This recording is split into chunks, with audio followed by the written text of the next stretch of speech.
We open our eyes and a world appears. It seems as though the world is just objectively out there. The colors, the shapes, the people. It's very easy to take for granted that this world just pours itself into our minds. But that's a very misleading view. There's no such thing as colors out there in the real world. What we perceive as the brain's best guess. A controlled hallucination. Yeah. I mean, none of us see things as they really are. Just as color seems to be revealing the future of the world, the self seems to be revealing some persistent, unchanging essence of me, that's just not the way it is. I want to go deeper down the rabbit hole. What is it about AI that's incompatible with having a conscious experience? We're going to talk about that. But firstly, the question I really want to understand, is consciousness really tied to life or not? I spoke to my mother about death. She knew it was coming, but she couldn't imagine not existing. What dies? The honest answer is there's wonder and awe in the simplest of experiences of opening your eyes and a world appearing. We should celebrate the everyday miracle of being conscious.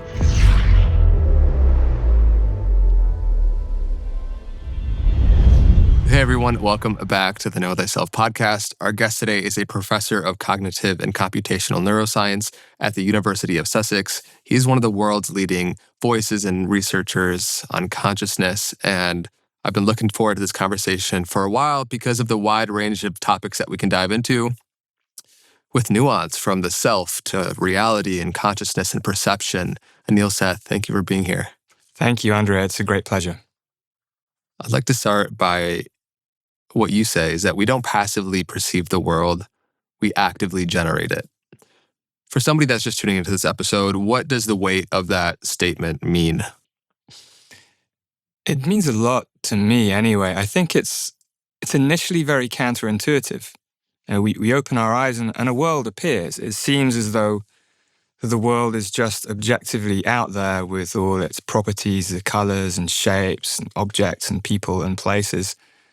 And it's very easy to take for granted that this world just pours itself into our minds through our eyes and our ears and our other senses. And we just see things, perceive things, hear things as they really are.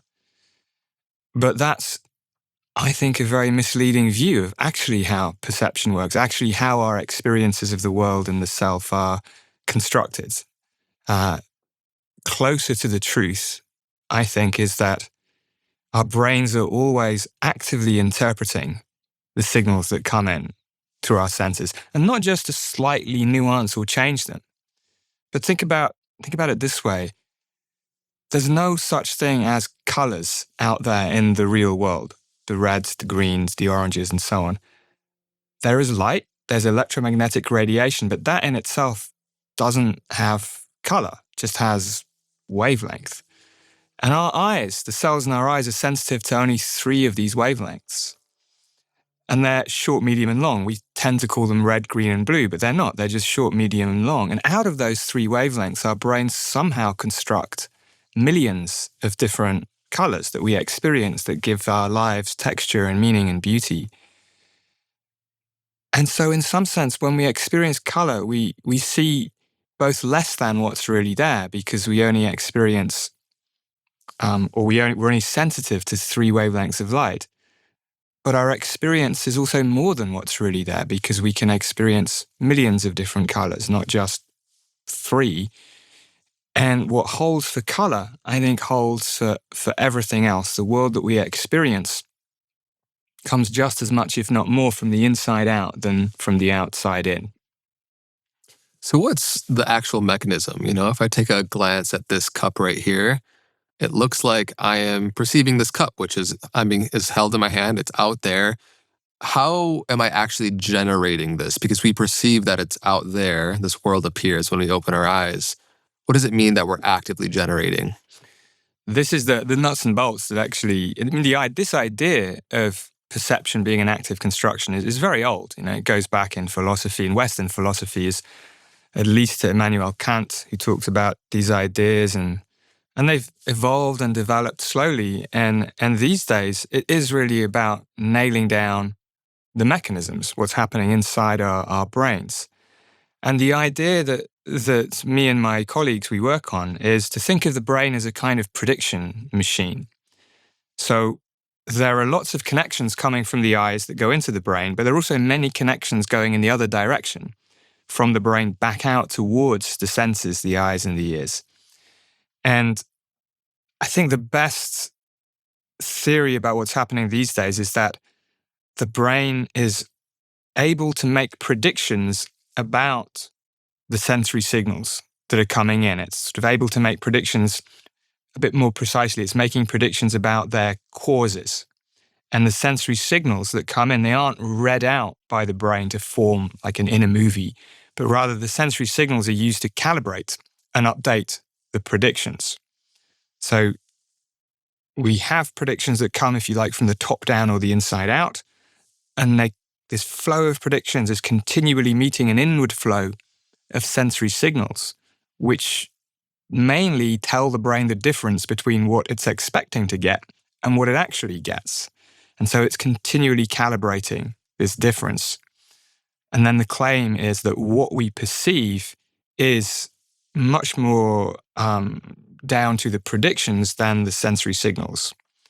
So what we perceive is the brain's best guess of what's going on.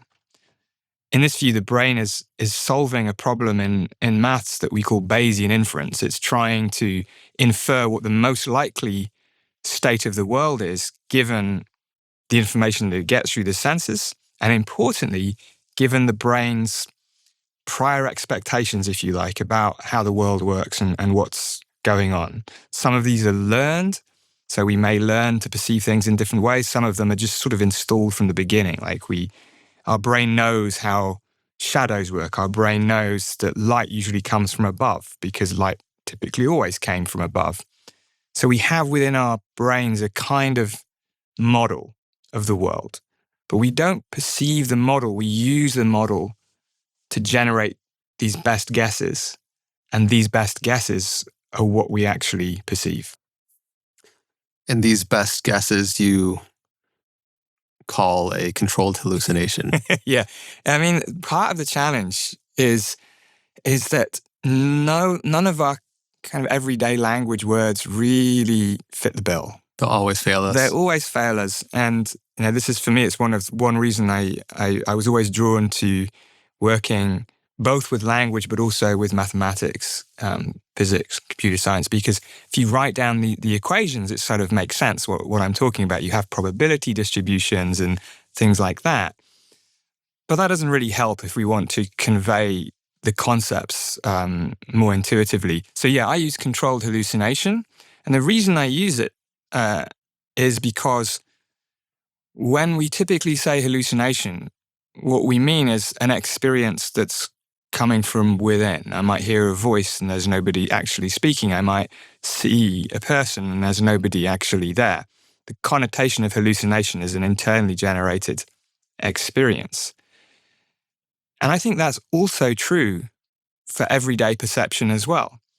But for everyday perception, these hallucinations, which are the brain's internally generated predictions, they're controlled by the sensory signals that come in through the eyes and the ears. So the control is just as important as the hallucination. Control is what keeps our brain's internal perceptual machinery calibrated to the world, grounded in reality. And so you mentioned what like Helmholtz would say unconscious inference, and how the process of how we're actively guessing and filling in the gaps within perception. Now, hallucination you referred to just then as an internally generated experience, but we have all sorts of internally generated experiences.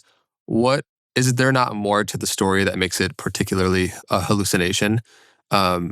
When you think of what is reality and what would be hallucinated perhaps on top of reality, that's not reality in the capital R sense per se.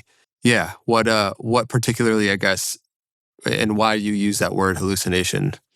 So, in my view, reality exists. There's really is stuff out there. What exactly that stuff is still, I think, not very well understood or known. You ask a physicist, ask a philosopher. and what really is matter, what's the substance of what's the substrate of the universe. We never perceive reality directly. It's always indirect. And this, again, goes right back to Kant. And that might be an unknowable, in some sense, the way things really are with a capital R. And what we experience is always a sort of a take on it, a perspective on it. I think the real tricky thing about the way perception works is the sense that what we do see feels real. It just feels to me in my everyday experience that the colors, the shapes, the movement, time passing, all of these things seem to be independent of my mind and just there. And that's, I think, the hardest thing to wrap, at least for me, my head around, is that that's only partly true. That the world as it appears to me is always a construction. But there still is a world out there. When I first started talking about perception using this language of controlled hallucination, people would sometimes say, well, look, go and walk across a freeway and you'll soon realize that the trucks are not hallucinated, they're real. And it's, yes, of course they're real. But that's why the control is just as important, so that we experience the world not as it is, but as it's useful for us to do.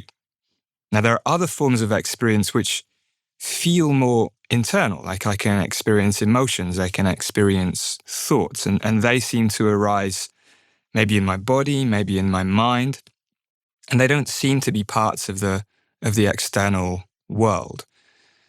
But I think they're still constructed in the same way. And you mentioned Helmholtz. So he was one of the early proponents of this idea, and he indeed called it unconscious inference, which is puzzling because we're talking about our conscious experience. What Helmholtz was getting at was that we're not generally conscious of the processes unfolding in our brains that give rise to the conscious experiences that we then have. And this is strongly illuminated in the various optical illusions that you share also. Yeah, this is the beautiful thing about all these fun optical illusions, auditory illusions, perceptual illusions of all kinds. They're little windows into how our perceptual systems actually work, and I think they really show that our brains, our visual cortex, for example, at the back of the head here, it's not trying to accurately record the patterns of light that happen to impinge on the eyes, like a camera does. It's trying to use the light that comes into the eyes as a way of figuring out what's happening in the world. So that's, we might then see two lines that look to be different lengths and they turn out to be exactly the same length. But that's because the context might be that, okay, normally that would be parts of a three-dimensional object, or two patches of color might appear to be different colors. But then you actually you isolate them and look at them individually and they're the same color. It's the context that means our brains interpret them in a different way. Yeah, well, maybe we can put one or two on screen. The checkerboard one is always fun as a go-to because it's baffling, right? It's the reality, the truth is that they're the same shade, same brightness, but there's nothing we can do to not see it that way. That's exactly right. There's a kind of a slightly jargony term, but I quite like it. These illusions are what psychologists would call cognitively impenetrable. Mm-hmm. That means even when you know what's going on, you can look at these patches in a checkerboard in isolation, and indeed it's entirely clear that they're exactly the same. Yeah. But in the context of the checkerboard, they're going to always look different. And I've seen this illusion, probably well over 1,000 times. And it works just as well as the first time. Now, that's not true for all illusions. And that's another interesting thing about perception. Sometimes what we know can change what we experience, and other times it doesn't. Yeah, we've probably seen on social media that various auditory illusions, the blue dress that you referenced in your TED Talk, I believe, right? And to me, these are, like you said, these are a window into the world of controlled hallucinations, and where I want to go quickly in this episode is deeper down the rabbit hole, so to speak, to say, okay, if that's just a window, what's inside the whole house, so to speak. And I think an interesting area to explore that is, we've had Don Hoffman on quite a bit, and what you just referred to seems fairly in alignment with his kind of understanding of fitness beats truth, right? Evolutionary systems adapted for survival, not to actually see objective reality, whatever that is. And getting into the shoes of an octopus, or a bat, and what does the conscious experience look like from their perception? Clearly, they're navigating the same realm as we are, but they have a completely different ontological experience and see up to 13 cones of color in the case of the mantis shrimp. And so, if we all have these different experiences of reality, which is right? Well, I think this is a really excellent point. You don't have to go to octopuses or mantis shrimps. You and I will have slightly different brains, so we'll experience the same shared objective reality. We are sitting in the same room, but even you and I might be experiencing things slightly differently. Maybe you see the color of my shirt in a slightly different way to how I see it.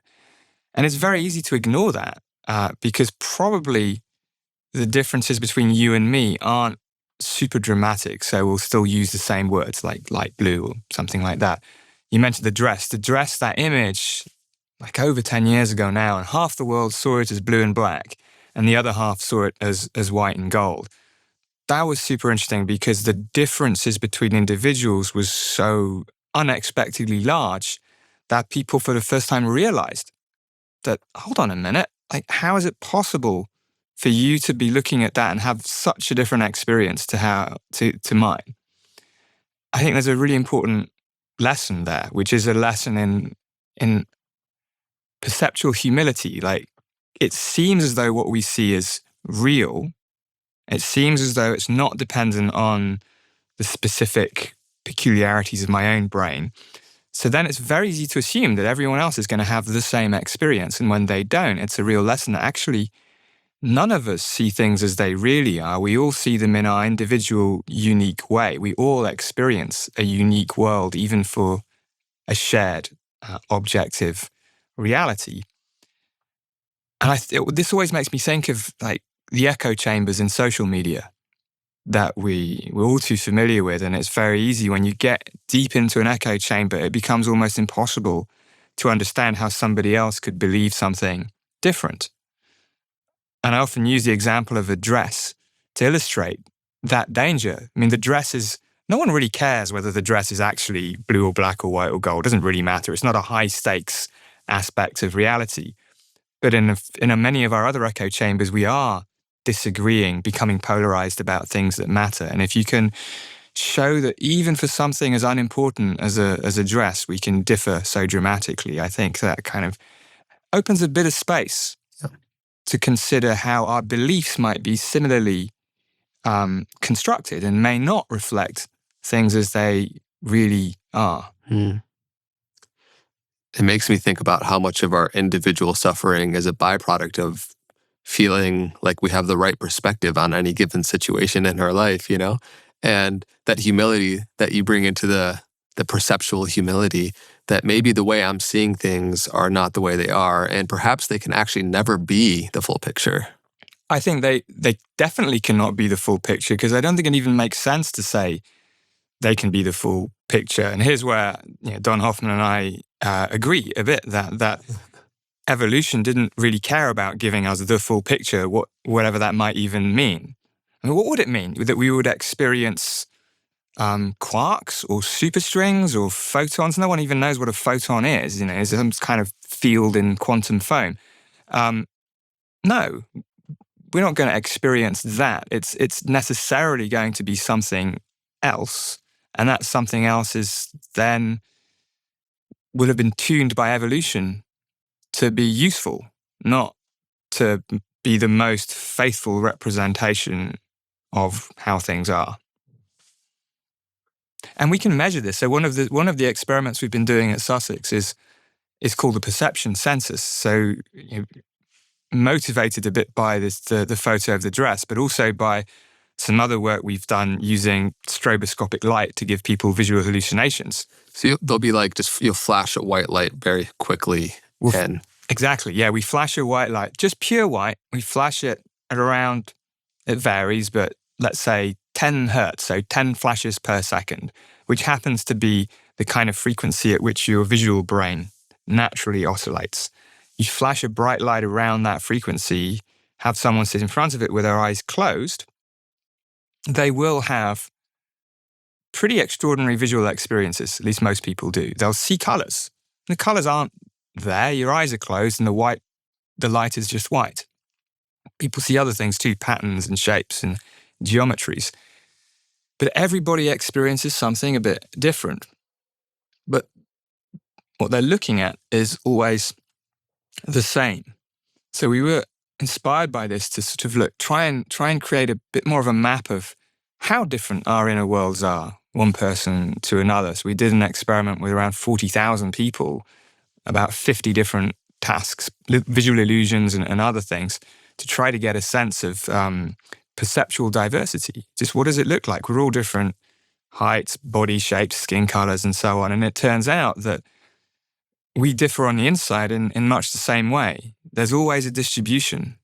There's always a kind of mean, and then things tail off on either side. And that seems to be true whatever aspect of perception we look at, whether it's the effect of context on color, whether it's how fast we perceive time to go, it's whether we see faces in clouds or not. Whatever we look at, we see out there distribution. And I think that's really interesting. And it's exactly what you would expect, because evolution is all about variability. We differ, and then sometimes it works better, sometimes it doesn't work quite so well, but biological systems in general just always instantiate this kind of variability, and that's true for our inner worlds just as it is for our bodies. So are they reporting what they perceive in those settings, or are you guys, how are you measuring the internal experience? In this particular experiment, you can do some clever things with visual illusions. Like you can do things where there's one illusion, it's called the Ebbinghaus illusion. And in this illusion, you have two circles, and one on the left, one on the right, and each circle is surrounded by some other ones that can either be small or large. Depending on that, the two circles in the middle can look different sizes, even though they're the same size.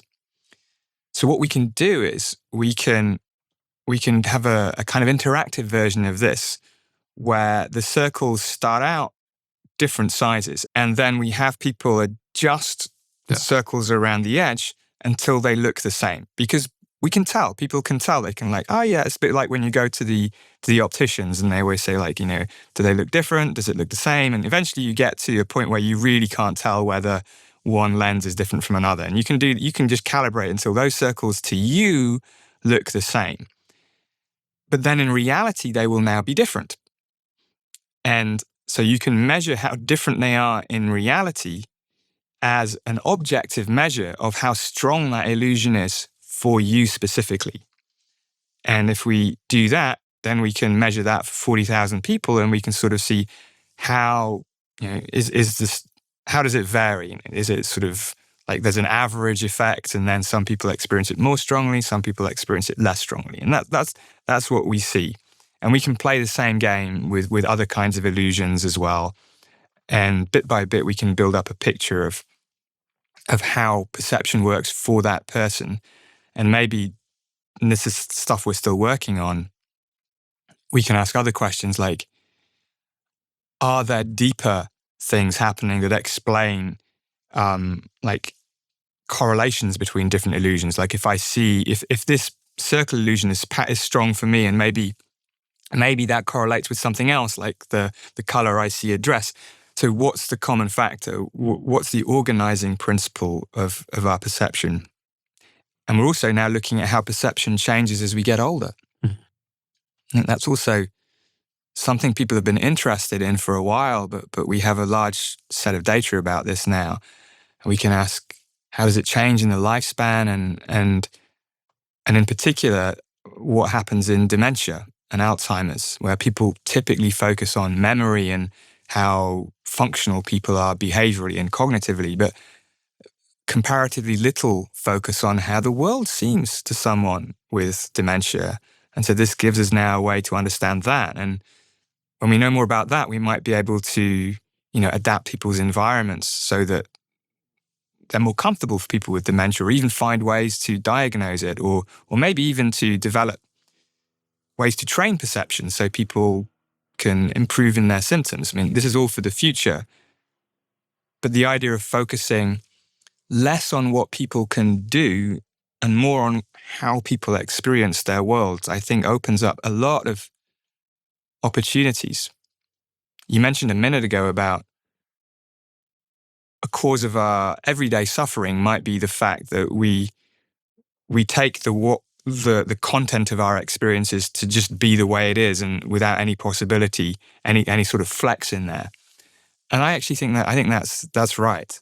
That the more we understand that our perceptual experience is constructed, that opens a little bit of space for the idea that even if the objective reality doesn't change, our way of relating to it, our way of experiencing it, can still change. And that's ultimately what matters, how we feel about things.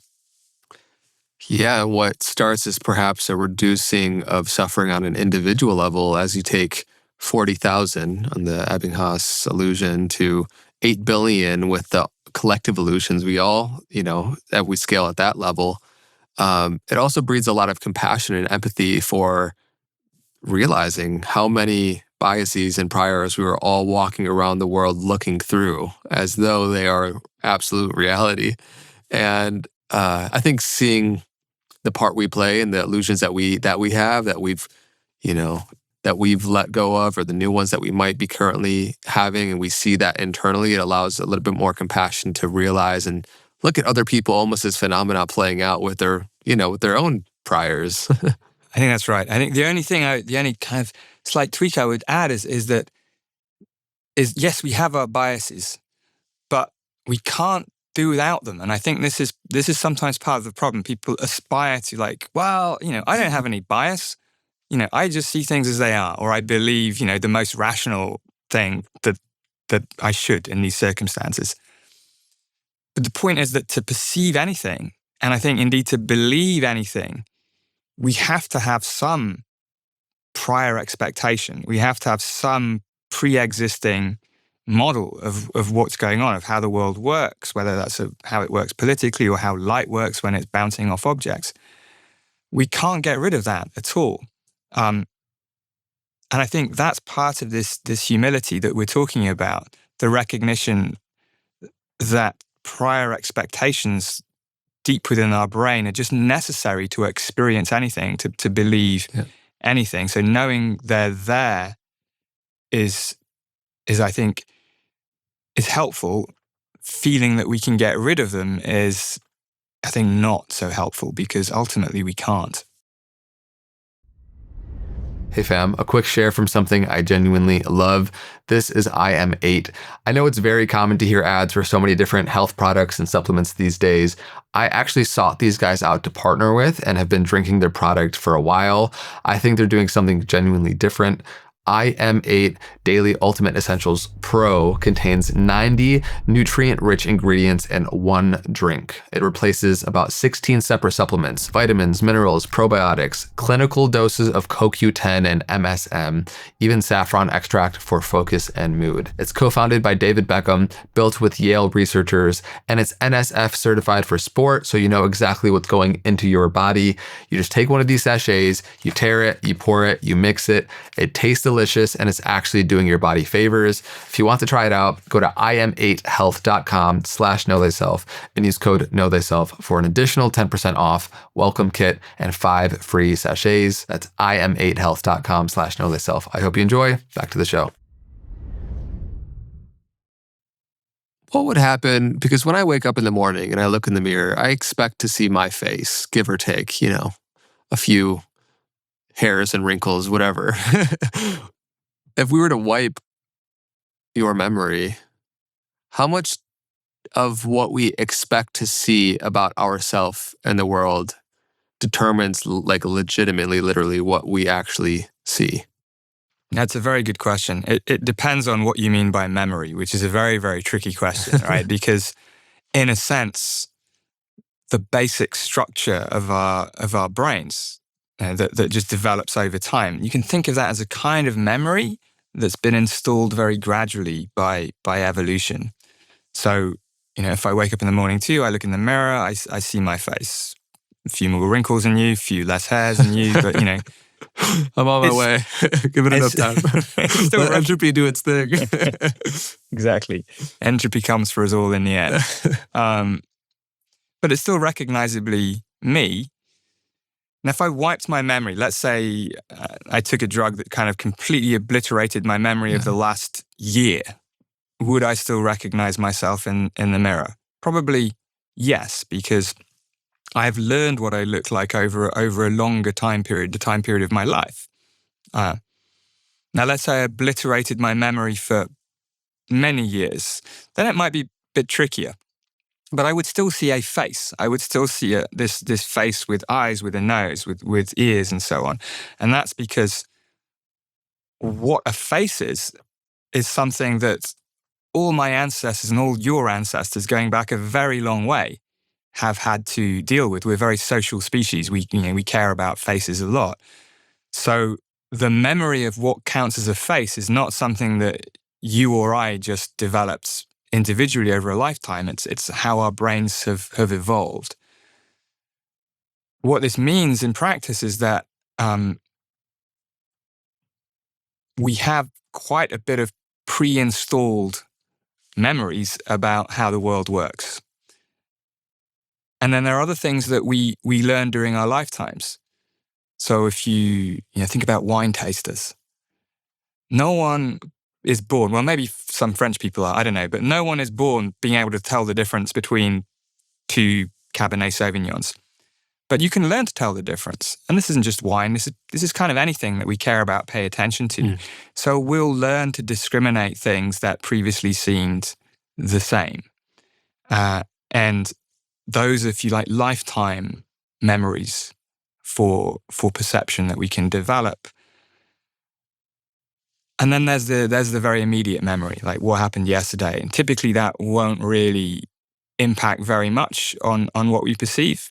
But in some cases it might. In some cases, there's sometimes when I'm traveling and I've been in such a deep sleep because I'm jet lagged or something like that. And I wake up and I don't really know where I am.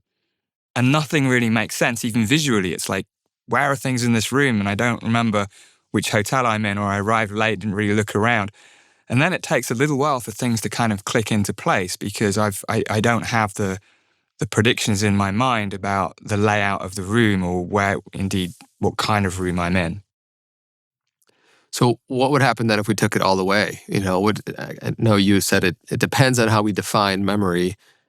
But if I have just raw experience, raw awareness with no perception of future or past because memory is sort of needed for that, what would happen in that state? Would it just be raw consciousness? That's a very good question. There's this lovely phrase, I think it's from William James, who talks about consciousness as the remembered present, which kind of conveys the idea that to experience anything, we have to have some amount of memory. And this is very much in line with the idea of perception as this process of controlled hallucination. It's always reaching back a little bit into time. But it does beg the question about, so what would be the most basic form of conscious experience?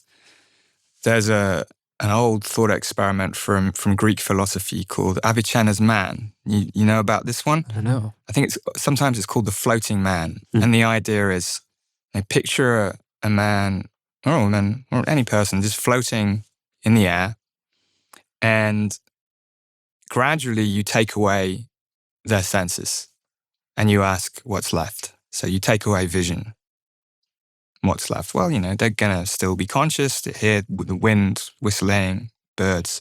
Take away hearing, take away smell, take away taste, take away touch.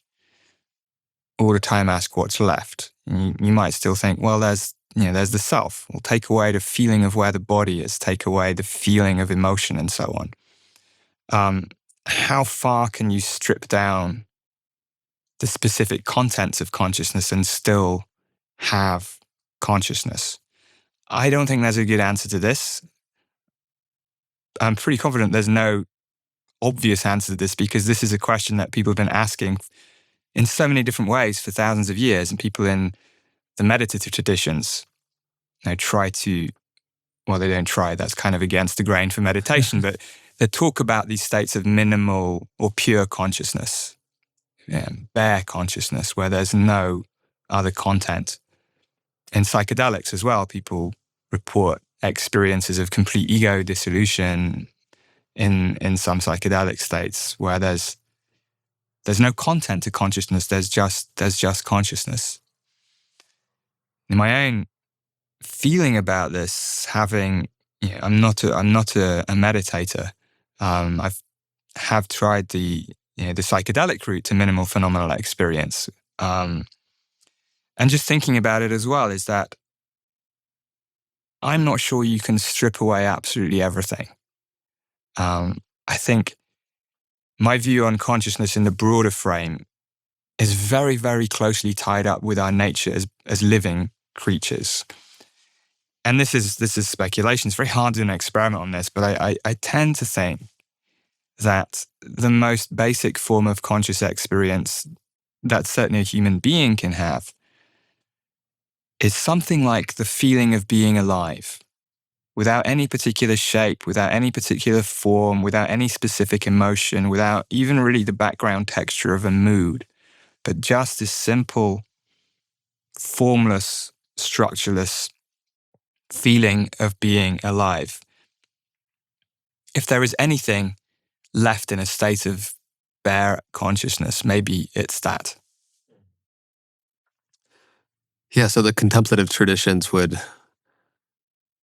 of course, as words continue to fail us, but attempt to give explanations as to who we are in our most fundamental essence, right? That saying of I am that, just pure I amness, right? Like if you stripped all your sensory experiences, even the feeling of self and thought and emotion, would it just be in like an eye, looking into the abyss? But then it gets into the question of that, okay, if there's no seer, if there's no memory of someone who is seeing, then is it just pure amness, pure existence, pure aliveness? Does that kind of intuitively feel like what the answer would be from your end too? I think so, especially the last thing you said. Like I struggle a bit with I think I am that is an interesting way to put it from, I was listening to your conversation with Swami Sriva Pyananda, and he talks about I am that as a way of summarizing some of Advaita Vedanta. And it's a really nice way of I think, summarizing this idea that within that tradition, that the world that we experience is part of our consciousness. That's kind of not, I'm intrigued by those ideas. But when we come to this idea of pure, bare awareness, I becomes problematic, because the word I, as we use it, at least in the West, is all about personal identity. It implies a sort of a duality between subject and object, a perspective, a first-person perspective. And you can say, well, I'll strip away the memories of I so that, I don't have a name or I don't remember anything, what I had for breakfast and so on. But still, this I does lead us to think that there will still be a first-person perspective, maybe. There'll still be a difference between self and other.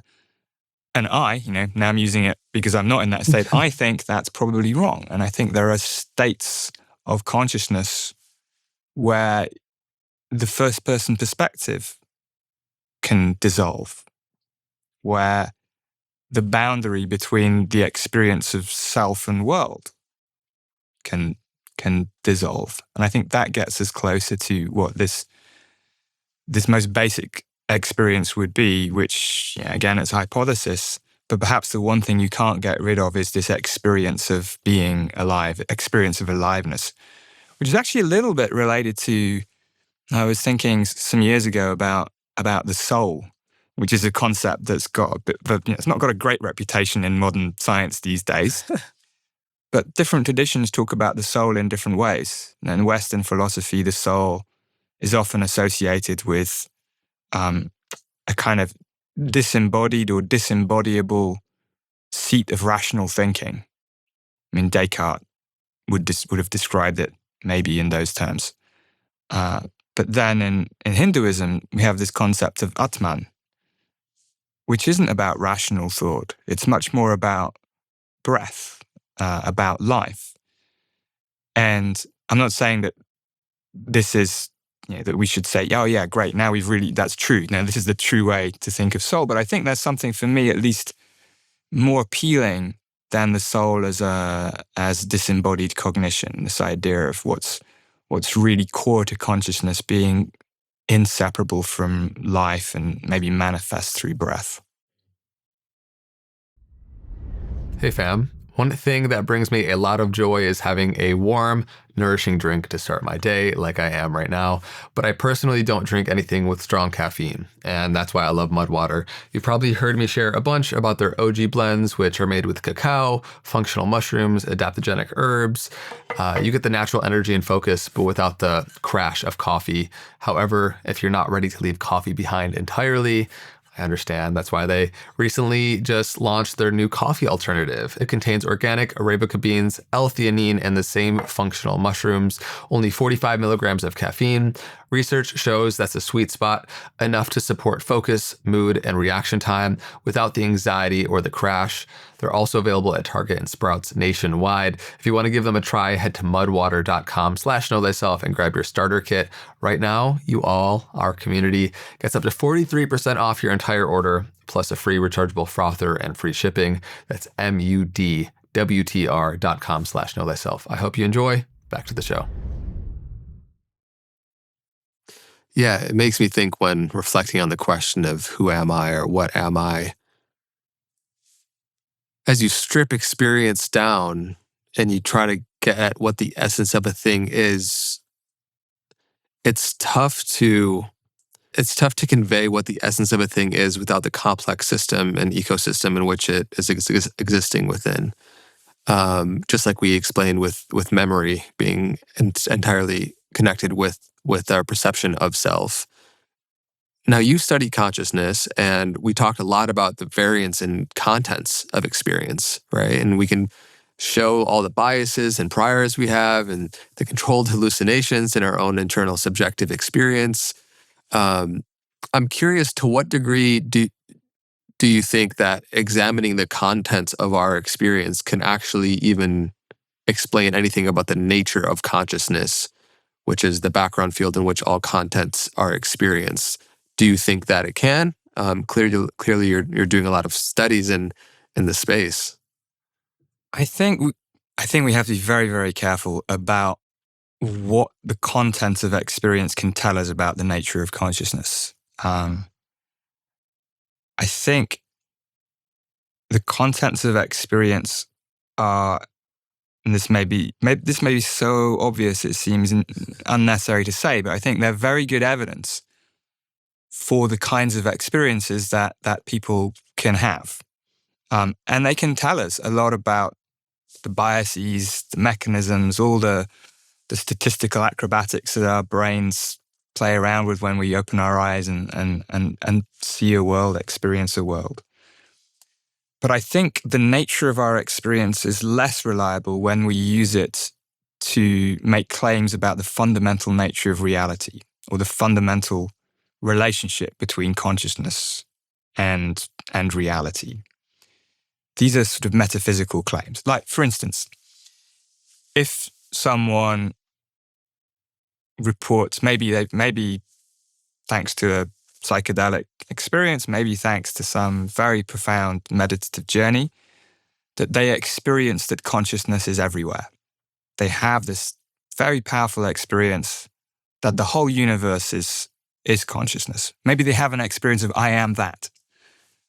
Is that evidence for I am that? Is that evidence that consciousness is everywhere? Well, it's compatible with that idea. But I don't think it's particularly good evidence for that idea. I think it's a big leap to take the content of experience as evidence for one metaphysics over another. How are you using the word evidence? Well, in a way we might use it, I suppose, scientifically, rationally. Like, how do I update my beliefs about the way the world is? How should I take the content of an experience when I'm reaching some conclusion about the nature of reality? This is what you refer to, like the difficulty in trying to epistemically find something objective in a ontologically subjective experience. Partly, I think it's partly about just the status of experience itself when we try to make these kinds of claims. Let me try one more example, which I think sometimes works. So many people have experienced out-of-body experiences. They've had the experience that their consciousness has left their body and is temporarily somewhere else, maybe above them, maybe it's gone out of a window and flown around a bit. And then it comes back into their body. People definitely have these experiences. They've been reported for thousands of years over many, many cultures, and they've happened in lab situations in hospitals as well. People have them. And I think, they report them more or less accurately. I don't doubt that anyone who says that's what they experience is more or less true, that that's what they experience. But what kind of evidence is that? And you can interpret it in two ways, at least.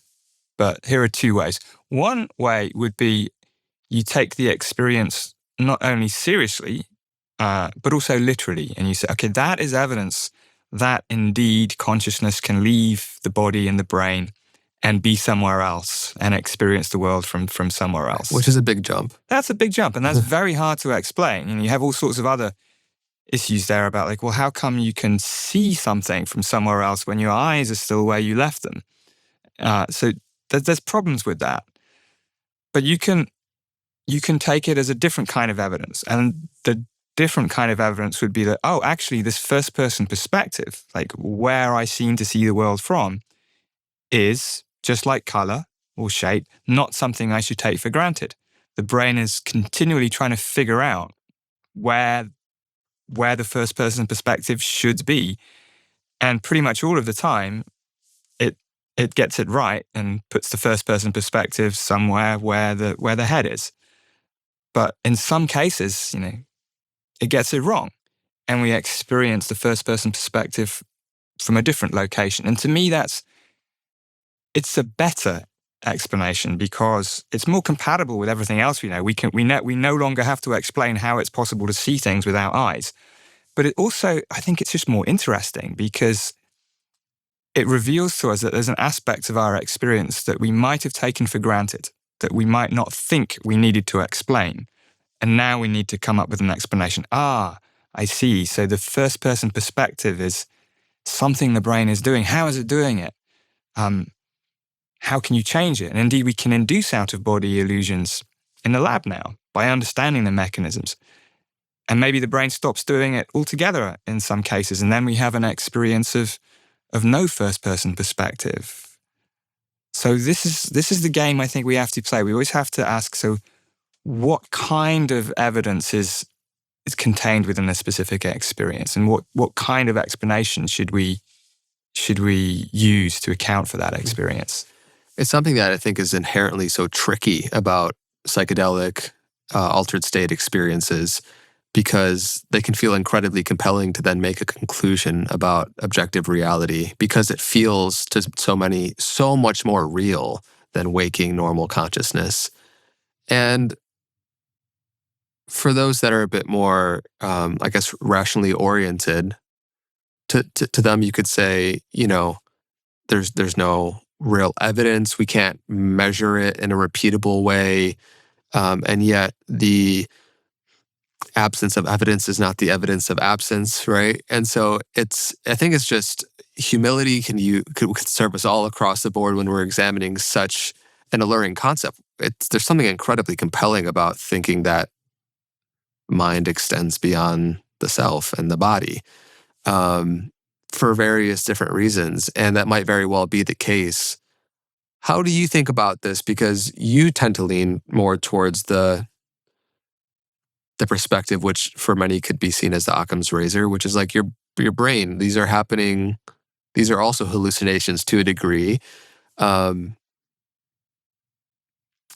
I know you've talked to, and I've talked to many people who think that, and in contrast, our waking experience is like looking at the world through a straw, a small hole. It's like a flashlight of awareness.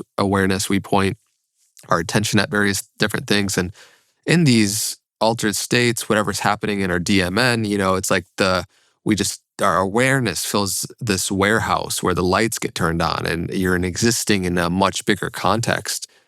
At least subjectively, it appears that way. So, yeah, what do you? I think you explain your perspective, but anything else you want to add onto how you approach this? I think it's you put it pretty well. I think so. With psychedelics, one thing that I think worth emphasizing is that another dimension along which experiences can vary is how real they seem. Yeah, and again, I think we got to play the same game. Like the fact that something seems real, what is that evidence for? Is that evidence that the experience is a better reflection of reality? Or is it evidence that the experience of what is real is also something that the brain is kind of doing? And in a psychedelic state, it may kind of dial that up a bit sometimes, or maybe down, it depends. Yeah. When we're dreaming, normally we experience things as being real, but in some cases, in lucid dreaming, we know we're dreaming. And so we experience the dream content as not as real as waking content. There are people with derealization who perceive the world, in the same way in terms of objects and so on as you or I might, but their experiences, if you like, faded a little bit in terms of its reality. There's this sort of sense that things aren't quite as real as they are for you or me. And again, I think that's the more interesting account, that reality is not an always valid signature of how good our perceptions are in some sense, but it's also something the brain is actively doing. So back to psychedelics, the way I think of it is not that psychedelics sort of widens the filter and gives us deeper access to the nature of reality. It can do that a little indirectly by, for instance, stripping away some of the assumptions we might have about how experience has to be. Like if you can have an experience of ego dissolution, and that can really make very clear that consciousness can unfold without this very explicit sense of personhood, of subjectivity within it. But I don't think it sort of allows the objective universe to sort of sweep in and manifest itself directly. I do prefer the other view, which is, from a materialist perspective, you mess around with the neurochemistry of the brain, you're going to expect strange things to happen, and you can study that. I mean, it's a beautiful resource, a beautiful intervention for understanding consciousness, because you can, in a controlled way, maybe not as controlled as you would like, but you inject a very small amount of some specific chemical. We know what it does at the level of the brain's chemistry. It might affect this serotonin receptors in these areas and so on. And people's conscious experience reliably changes. And so that gives us a tool for figuring out, okay, so how do we, connect up the levels? What's it doing more broadly across the networks of the brain? And can we explain and understand the nature of the psychedelic experience in terms of these changes in the brain? I guess that's my approach. Yeah, no. And for people that have the natural curiosity of examining, to whatever degree we can, what is really real? Like, what is the most real reality that we can come to know or experience? If, the analogy you gave with the dream world is very apt. It's like we, in the experience of being in the dream, feel as though it's real. We're in a country we've never been in before, sometimes speaking a language we made up, or whatever. And we don't second guess it, Your dreams are more interesting than mine. I'm usually running for a plane or something in my dreams. They get weird sometimes. But then you come back into this world and we also feel like it's very real. And that analogy could be also drawn out to us in this given moment. We are in a sort of dream. Now, we actually had So we have an online community. One member sent in a question that I think goes in well here. So this is from Elizabeth from California. When people undergo deep psychedelic trips, it feels more real than waking life. If our brain evolved to prioritize survival utility over objective truth, why does the brain generate its highest feelings of raw, unmediated truth precisely when its survival-driven prediction engine is entirely shattered? Yeah, that's a very good question from Elizabeth. It's a good question because I don't know the answer. And I suppose what I could say is that the psychedelic intervention is not something we were evolved to deal with. So you're really putting the brain in a state which is kind of unusual. Like, I don't really buy this. There's some theories out there. Stoned ape theory? The stoned ape theory, for instance, that there's sort of, because of mushrooms, the apes. Right, there's some sort of essential psychedelic component to how our minds and brains evolve. Maybe there's some small component that I don't know. But most of the time, our perceptual systems work pretty well about distinguishing what's real from what's not. Like, if I think of an image in my mind, I don't immediately confuse it with something happening in the world. This is another dimension that people vary in, by the way, how vivid their inner mental imagery is. This has been known for a long time. Some people claim to have no inner mental imagery. We call that aphantasia. Other people have hyperphantasia. Their mental images are very vivid. But even for those people, you don't really confuse your imagination with reality. So I think evolution's done a pretty good job of having perceptual experiences distinguish between reality and imagination. But yeah, you can mess them up. And I think for reasons that are not really understood, some psychedelics turn the volume up on the sense of reality, and we feel that things are more real. I don't think that's always the case, though. I certainly, and again, I'm speaking just like anecdotally from my own experience, sometimes I'm very well, I kind of experience the psychedelic experience as definitely less real than the reality that I'm in every day. Totally. What was it like when you did acid? I tried LSD for the first time when I was already been doing neuroscience for quite a long time. It wasn't available when I was growing up as a kid in South Oxfordshire. At least I didn't know whether it was or not.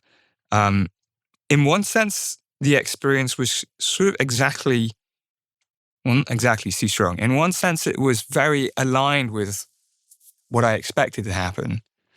But at the same time, the first-person experience always adds something. Reminded me of there's a famous thought experiment in philosophy called Mary's Room, and the idea is Mary is a scientist. She studies color vision, but she spent her whole life in a black and white environment. It's a very boring life in a way. She's just down there in this basement, reading books about the brain, doing experiments. She knows everything there is to know about how color vision is supposed to work. But she's never seen a red rose. And then one day, armed with all this knowledge, she comes out of the lab and there's a red rose. And does she learn anything new? Is there something surprising about it? And I think I can empathize with that dilemma, because she, in one sense, the experience she's gonna have is what she would expect. It's not like, that's totally not what I was expecting. But of course, when you have an experience for the first time, your brain is in a different state. The state of experiencing the red rose is different from the state of knowing about the experience of a red rose. So, yeah, I mean, for me, it was a little like that. That's what it's actually like, which was the same and different from what I expected.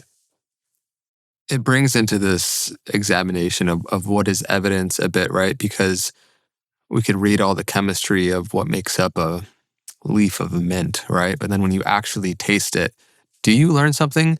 From a rational perspective, maybe not.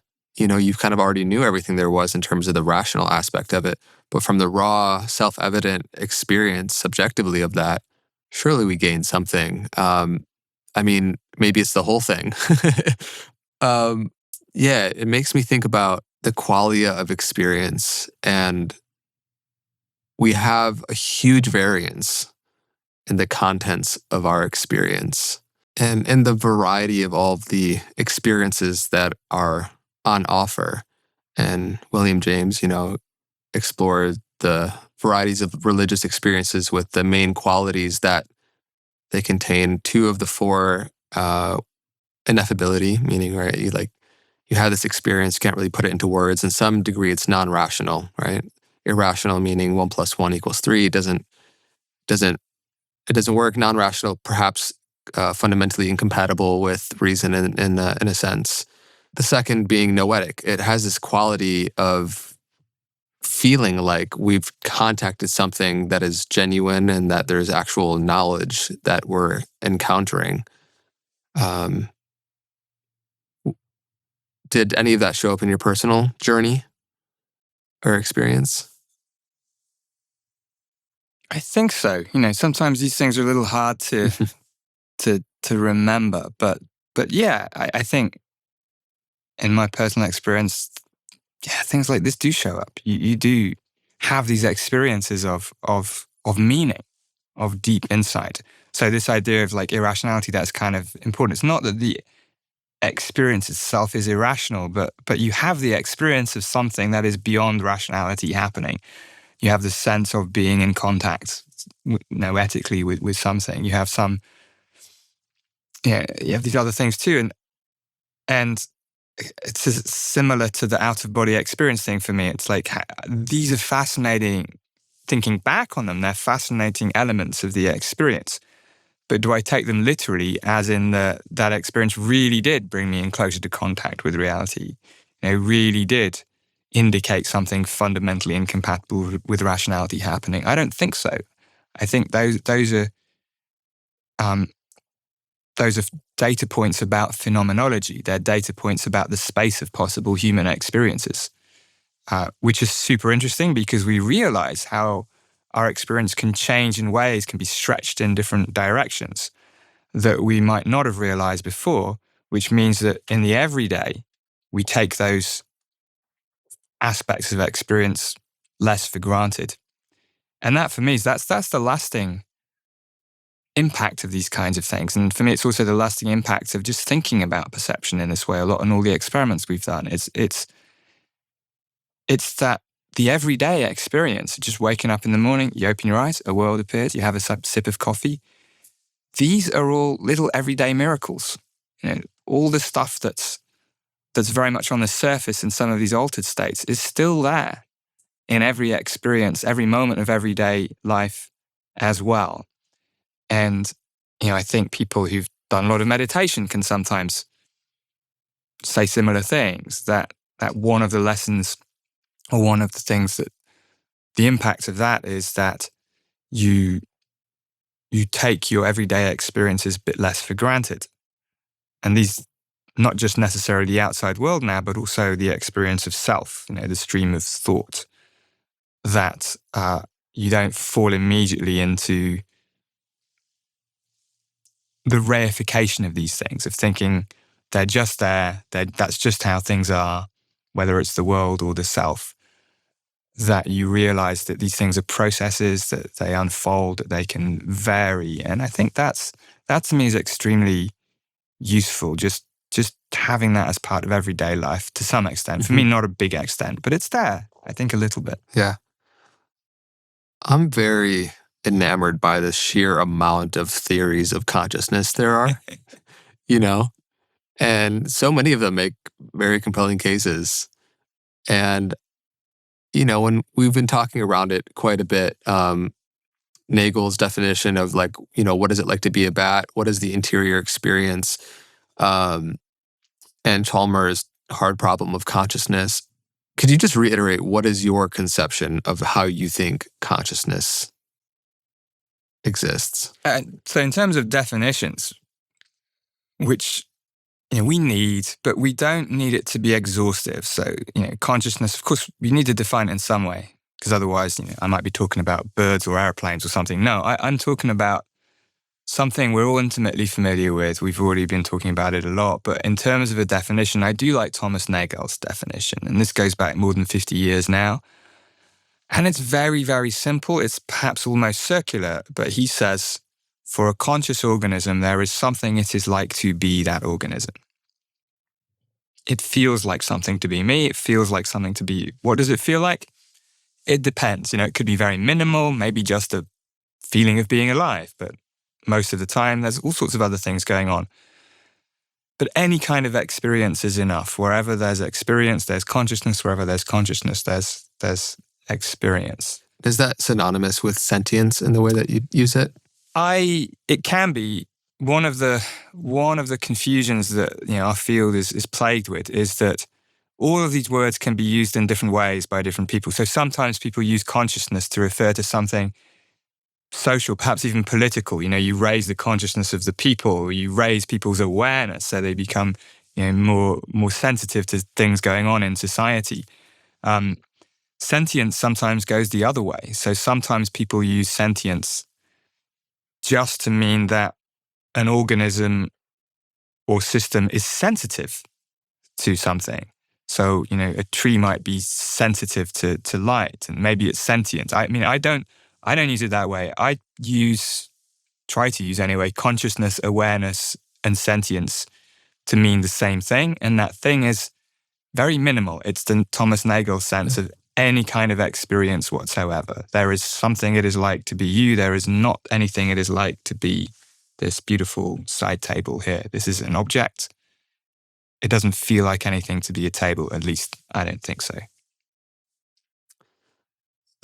Okay. So then that's the working definition. But then why are some things conscious rather than others? What are the boundaries of consciousness in the way that you? Yeah, that's a huge question. Just a simple little question for you, Anil. It's a very important current question. It's a difficult problem, and you could again just you could be very philosophical about it and say, I only really know that I'm conscious. I don't even know that you're conscious. But I have limited patience for that kind of solipsism. I'm pretty sure you're conscious. I'm pretty sure all other people are conscious. And that's good enough for me. I don't have to have some sort of 1 + 1 = 2 level proof. It's just, that's fine. Let's get on with it. The question just becomes very practical when we ask, what about non-human animals? What about a newborn human infant? What about someone after traumatic brain injury who might be in a condition we call coma or vegetative state? And then what about all the things happening in our technologies these days? What about AI systems? What about these things called organoids, which are synthetic biology creations made of neurons grown in Petri dishes in various labs in California and elsewhere? What's the distribution of consciousness itself? This is an incredibly important question because with consciousness travels moral status. Things matter for their own sakes when they can have experiences. At least that's a reasonably consensus view. And for each of us, consciousness really is everything that matters. Everything that makes life worth living is because we experience things. In my approach, and many of my colleagues too, we have to go at things incrementally, iteratively, slowly, step by step. And what this means is, let's take dogs and cats and seals and other mammals. Now, those creatures have brains that are actually pretty similar to human brains in many ways. They lack some things, they have other things. But to the extent that we now know in a human brain that we don't need language to be conscious. We can be conscious without language. We can be conscious without sort of rational thinking. The parts of the brain that are responsible for language may not be there in let's say, a cat, but the rest of the stuff is. So we can begin to infer that cats are conscious. I don't think anybody really doubts that. There were times when people did over history. And bit by bit, we can generalize out and we can say, okay, given our best theory of what's necessary and sufficient for consciousness in humans and now mammals, to what extent is something like that present in birds, in fish, in bacteria?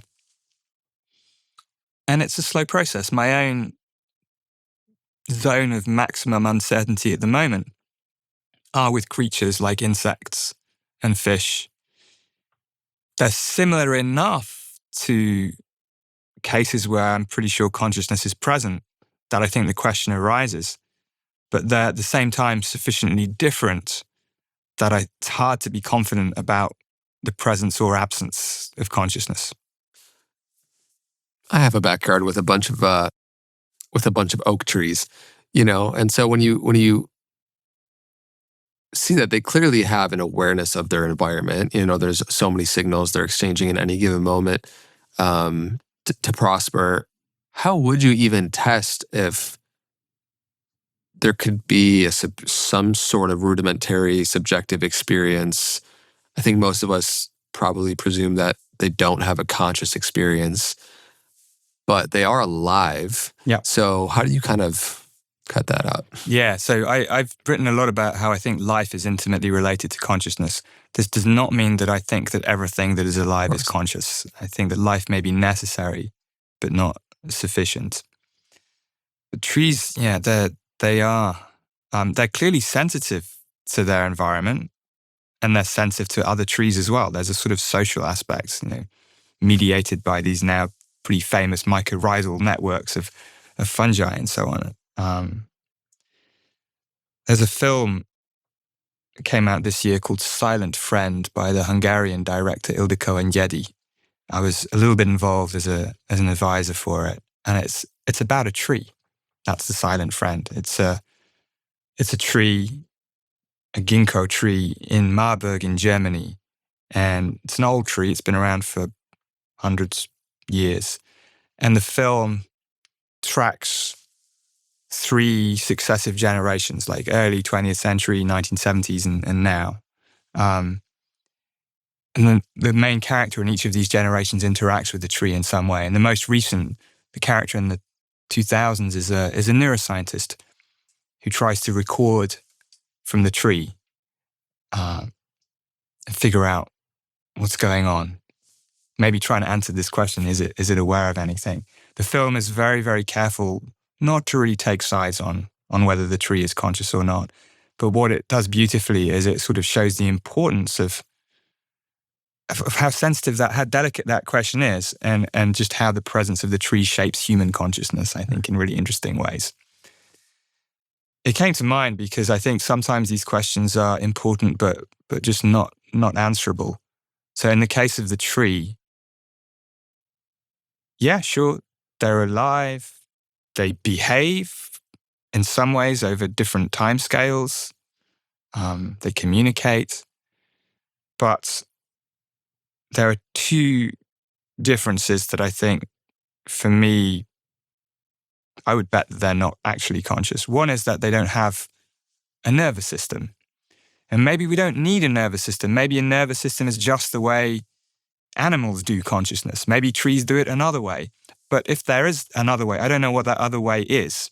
Maybe that's because I don't understand enough about consciousness yet. But to the extent that we know, nervous systems are necessary, but not sufficient.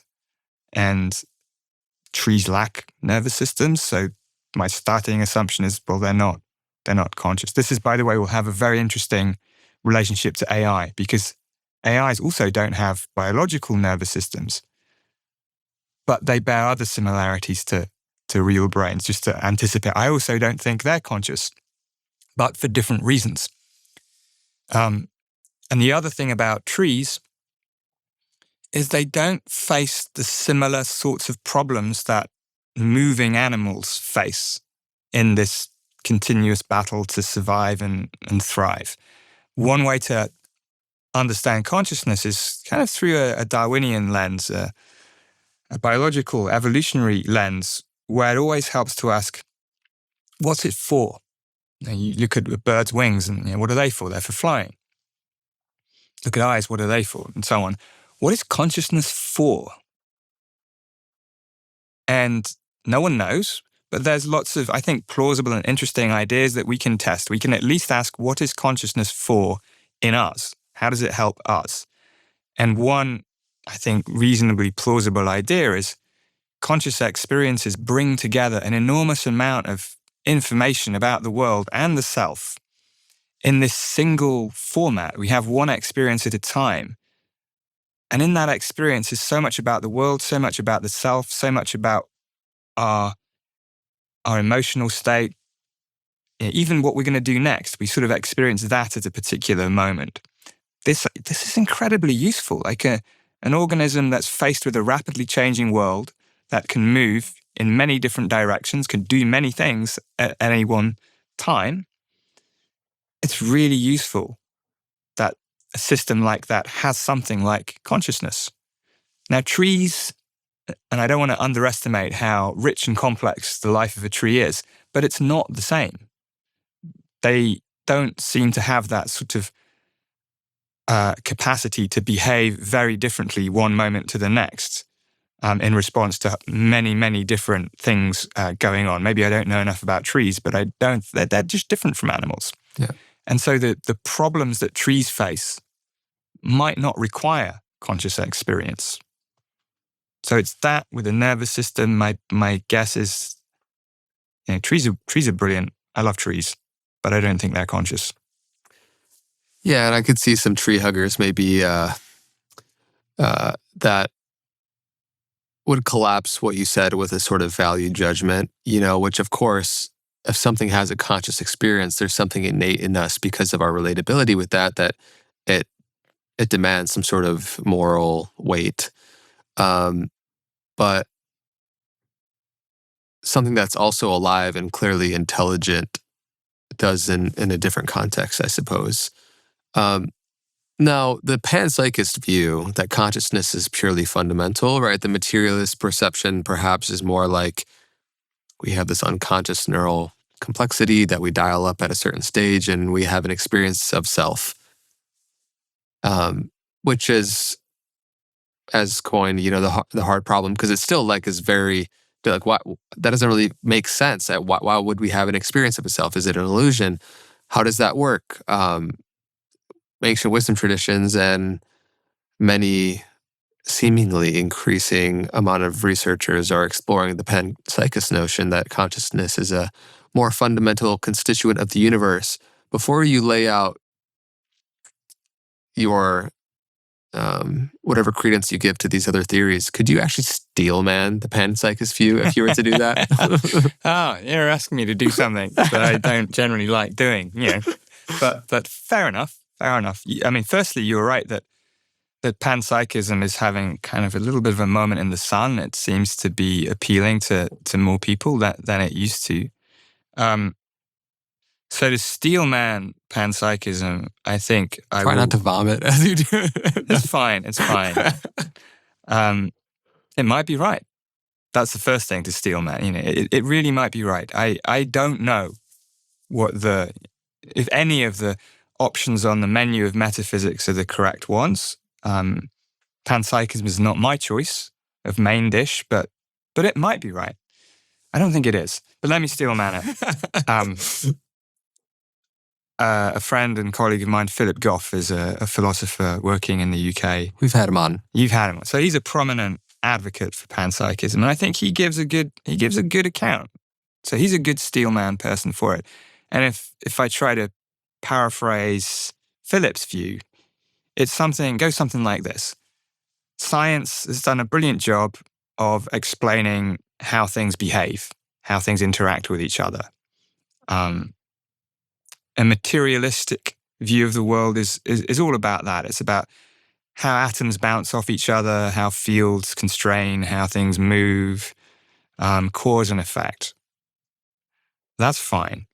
But materialist science, in Philip's view, doesn't actually tell us what anything is intrinsically. Science is all about how things react to each other. It's not about what something actually is. At the same time, we have this phenomenon of consciousness, which seems very hard to account for by this materialist, physicalist view of the universe in terms of like particles or fields or waves interacting. We don't seem to be getting anywhere, says Philip. So, hold on a minute. Why don't we put these two things together? And consciousness is the intrinsic nature of things. And then now we've got an account of what consciousness is, and we still have our materialist science of how things interact and behave, but we won't use it to try to explain the presence of consciousness in the universe because it's already there, because that's what things essentially are. And now we can go home. Job done. That's my attempt to steelman panpsychism. Oh, and maybe sometimes people feel that panpsychism is true because they have this experience of consciousness being everywhere. So that's, another line of evidence for it. I'm just trying to be generous. I don't know if I'm succeeding. Yeah. Really steelman. It was like a weak steel.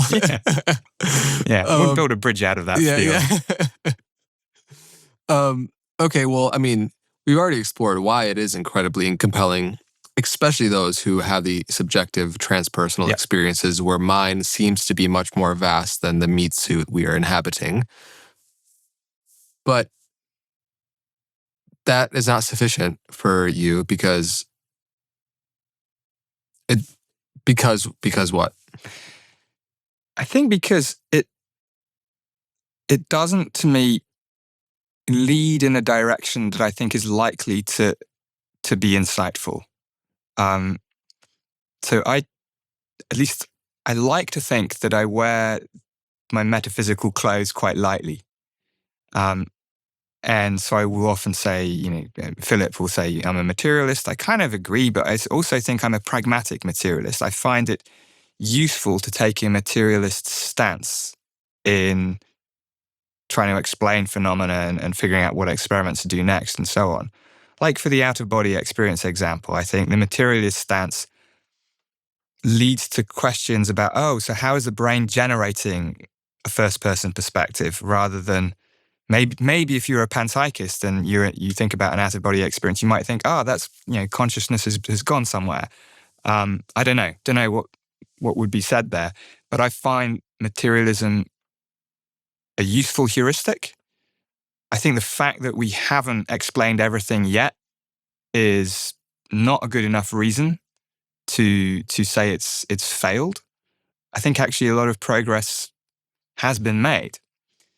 Panpsychism is often motivated by the supposed inadequacy of a materialist perspective, and I just think that's a little premature.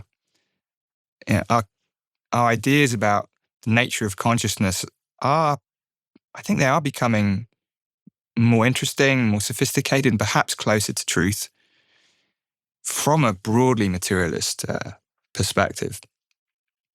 One thing in many conversations with Philip, one thing he often says is like, all the things that you found out, you neuroscientists, you materialists, all these things you found out about the brain, they're all perfectly compatible with panpsychism.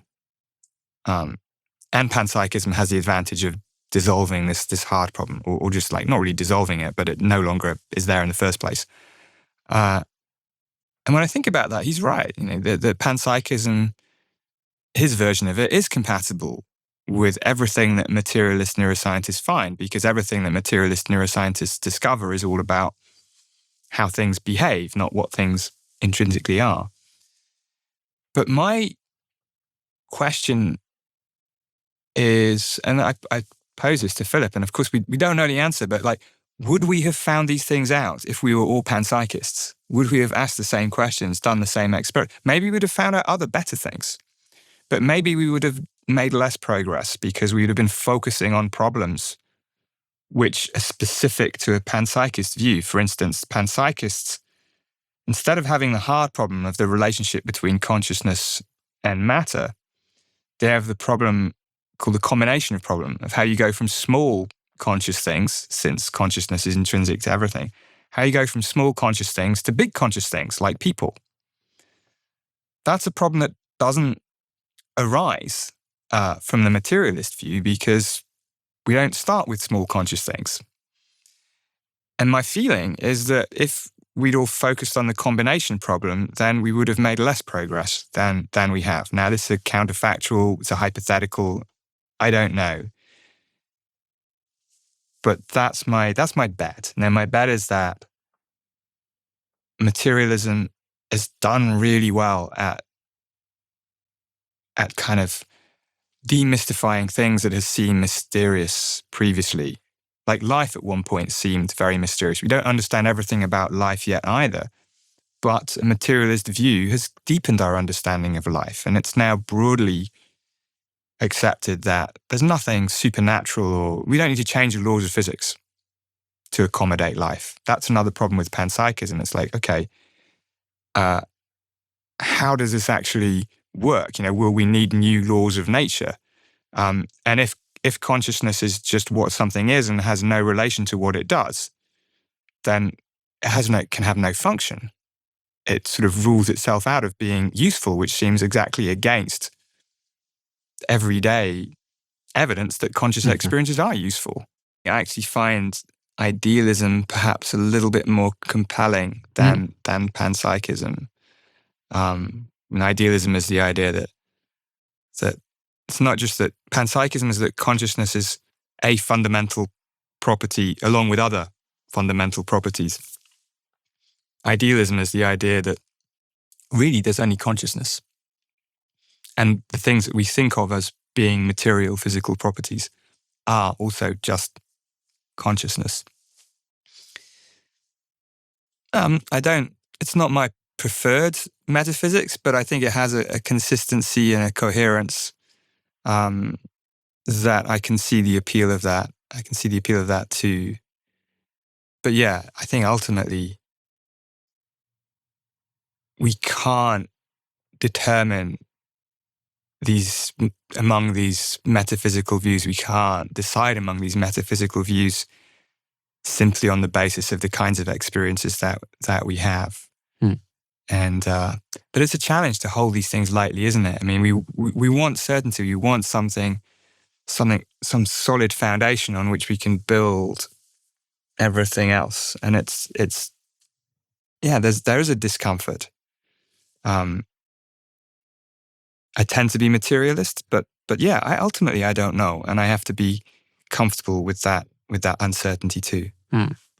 Have you found Spinoza's conception of the dual aspect monism compelling at all? That like mind and matter kind of come from one.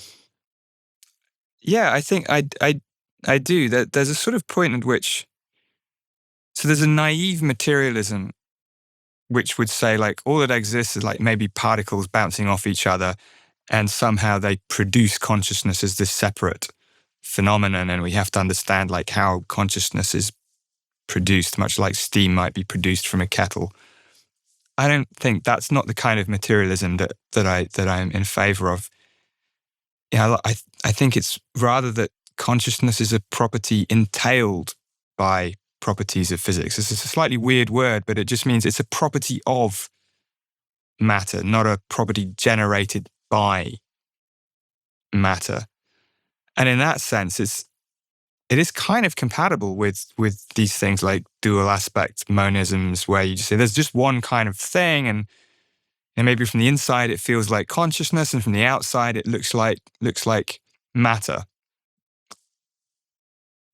I find that fairly reasonable, but because when in my everyday work, when we think about what material things are, I am thinking about things like neurons, things like neurotransmitters, things like eyes, ears, and objects in the world. Then that kind of dual aspect monism is a bit less helpful in the everyday world in which we live. Because in that world, there are objects, and we have our perceptions of objects, and we have brains, and so it becomes again a pragmatic view that I think holding materialism sort of pragmatically and lightly is helpful. But yeah, it's dual aspect monism. Also, there's a Kantian form of transcendental idealism, which is also, I think, fairly compatible, and I feel reasonably at ease with that, which is there is this noumenon, the way things really are, which we will never know, and all we can have access to is some indirect reflection of that. That's very much like this view from the brain as a inference engine, a prediction machine. So it's there. But then again, in the everyday world in which I live and work, it helps me to think of the brain as a physical object and then of consciousness as having phenomenological properties and still doing the work of figuring out how they relate to each other. Would you say that it's deepened our understanding of the mechanisms of life or of life itself? Well, I would say the two are pretty much the same thing. So the phenomenon of life is the process of that unfolds with a particular mechanism. And yet consciousness inherently, there's currently this mystical perception of it because we don't know why stuff would give us the experience of the color of the red rose, right? Do you agree we currently don't have an understanding of how matter or unconscious material could become conscious? I mostly agree. This year, actually, there was a meeting in Germany with David Chalmers. It's 30 years since he wrote his book, famous book, The Conscious Mind, in which he talks about the hard problem. And Dave was asked to reflect on the 30 years, and I think his summary was, hard problem, it's still pretty hard. And I think he's right. It's still mysterious. We still don't know how to fit consciousness into our broader picture of nature. I think the mistake is when we recognize that, but then make the further claim that, well, we've made no progress and we don't understand anything. Yeah. I think that's just wrong. There's lots of theories you mentioned, but some are more dominant than others, and we know certain things, and certain things make sense about the neural correlates of consciousness and so on. The views of perception that we've been talking about, I think, really do help us understand things about the nature of self and the world. Will that be enough going along that trajectory? Or will there always be some residue, some explanatory gap between physics and consciousness? The honest answer is I don't know. I think it's plausible that there might be, but I think the only way we'll know is to see how far we get. And also, maybe we set a different criteria for consciousness compared to other phenomena that seem mysterious. And that's because we are ourselves conscious. So there are many things that are distinctive about consciousness compared to other problems in science, like the origin of life or the origin of the universe, the nature of time, and so on. It's that we're trying to explain a phenomenon that we instantiate. And you can make the argument that we therefore expect more from an explanation than we typically might do in science. Scientific theories in general are asked to explain properties of phenomenon, predict when they might happen, and maybe control them. Explain, predict, and control. They don't necessarily have to give you an intuitive sense of, aha, now I understand that's how, of course, it has to be. That would be nice. But we don't really have that in quantum mechanics and physics. No one understands what that means. But it's able to explain properties. We can make predictions and we can control things, and it's a successful science. I think a similar thing might apply in consciousness. We have to ask what Dave called the meta problem of consciousness as well. We have to address the meta problem, which is, why do people think there's a hard problem of consciousness? Part of that might be because of the actual nature of reality, that it's mysterious because we haven't figured out how consciousness fits into our picture of the universe. But part of the answer might be in our own psychologies, that we expect something different from a theory of consciousness that is just simply unfair to ask of scientific explanations in general. You gave this delineation between consciousness, life, and intelligence, and some of your recent writings, which have won awards and were very well articulated, examine just this, because humanity is moments from birthing superintelligence, and many people even think we're there already, but increasingly it's going to get to the point, especially when the biotech, is gives the AI a place to be inhabited, they will seem very conscious, and yet seeming and being conscious are two different things. So what is it about intelligence and intelligent systems like AI that you think is fundamentally perhaps incompatible with having a conscious experience? I mean, this is indeed very much a topic for today. It's very much in my mind. I was just in San Francisco the last couple of days, which is the center of the universe for these things at the moment. And it's fascinating. Like, the idea of whether AI can be conscious has been, people have talked about this for a long time, in philosophy groups and in neuroscience seminars and in tech as well. But basically nobody cared. It was sort of a very abstract discussion that in the last few years has just catapulted itself into everyday reality. And it really matters what people think about this. It shapes regulation. It shapes how we interact with AI systems. It will shape the sorts of systems people build. My perspective, and I should say first that humility is necessary here, because we don't know I don't think anybody knows the necessary or sufficient conditions for consciousness. So we cannot be sure about whether AI is conscious or not. But I'm very skeptical that AI as we know it now either is or will be. And by know it now, I mean like programs running on silicon systems, server farms, wherever they might be, all the things being developed in biotech labs. That's another thing altogether. We'll put that aside for now. And I think there's like two kinds of reasons. Firstly, it's back to our biases. Just as we have perceptual biases to see faces in clouds, we have perceptual biases to project consciousness into AI systems. Why? Because of like some deeper principles of how our minds work. We humans, we tend to be both anthropocentric. We see the world in our own terms. And we know we're conscious, and we like to think we're intelligent. And we also take language as a signature of intelligence and as something that makes us distinct from other animals, something special, exceptionalist about humans. So we tend to bundle these things together. But of course, the fact that they go together in us doesn't mean they always have to go together in general. Many non-human animals can be conscious without being intelligent by human standards. And I think with AI, we've got just the other situation, that we can have systems that are intelligent in some way, but consciousness doesn't have to travel along with that. We need independent reasons for thinking that are more than just our own biases. If we see something speak to us, and language models do this, right? Language models, I mean, amazing. I don't want to underplay how amazing these systems are. They've taken everybody by surprise. They speak to us, and because they speak to us, we tend to project into them all the other qualities that go along with fluent language in us humans.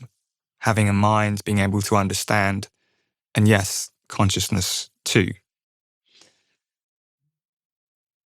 So I think that's one reason we over-attribute properties. Like, there are other AI systems, like systems that predict how proteins fold, AlphaFold. Brilliant.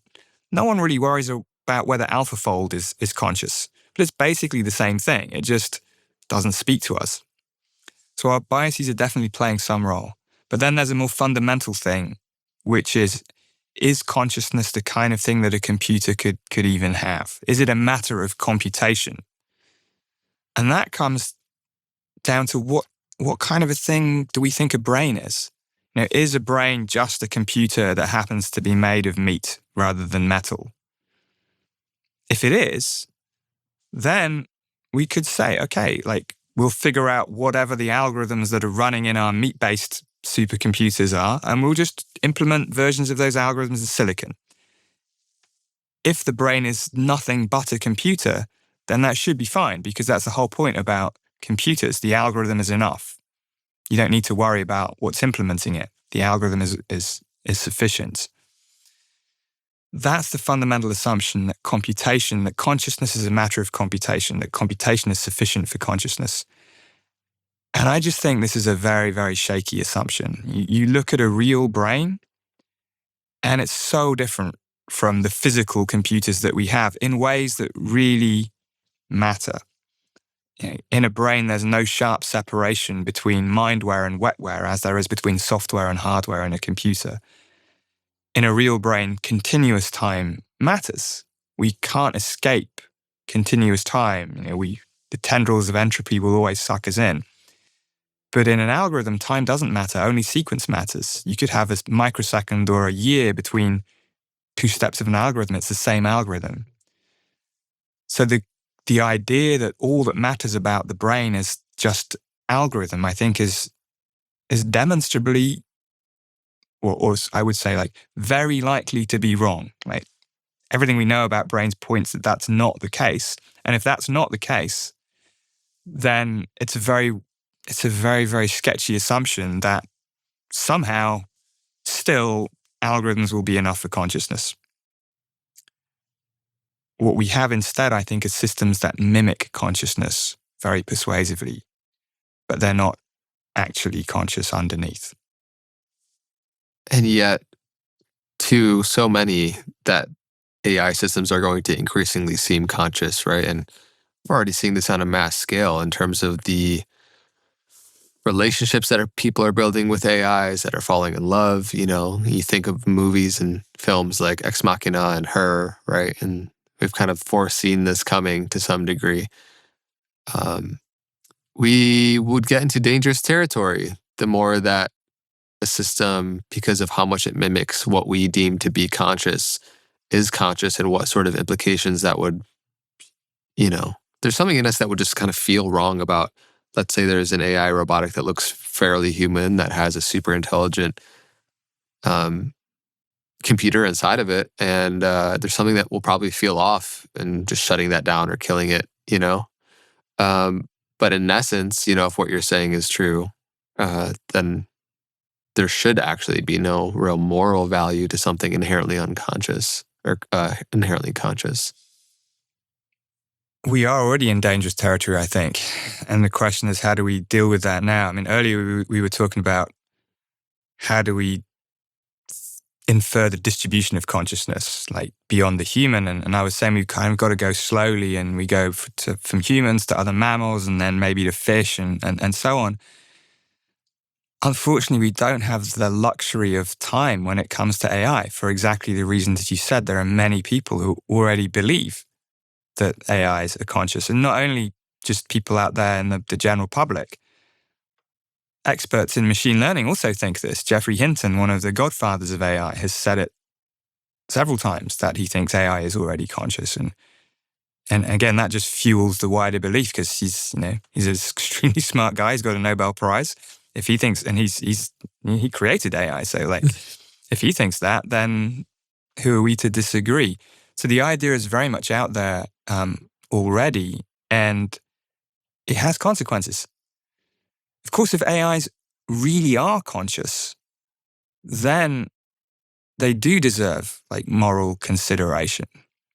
And the fact that I think current AIs and near future ones are not likely to be, that doesn't mean conscious AI is impossible altogether. Now, the question here is how brain-like does an AI have to be to move the needle on the credence that it might be conscious? You make another brain out of the same stuff, and that's going to be enough. And technologies are changing. People are building things that are more brain-like, neuromorphic computing, hybrid systems, partly silicon, partly biological. So we may get there at some point as the technologies change. And here, I think the most important thing to say is this is a terrible idea. Even if it's unlikely now, no one should be trying to build conscious AI. Pretty much every science fiction novel out there tells us it's a terrible idea. Things don't tend to go very well. And it would inaugurate this ethical crisis that, okay, what do we do? Can we turn these things off if we need to? Do they have rights? lots and lots of problems. I just don't think it's a good idea to have conscious AIs. We already have enough conscious things on the planet that we're failing to take care of properly. That's one thing. But the world we live in right now is not that world. The world we live in right now is a world where these systems seem to be conscious and will increasingly give that impression, most likely, but they aren't, or they're very unlikely to be. And the dangers here are related, but very different.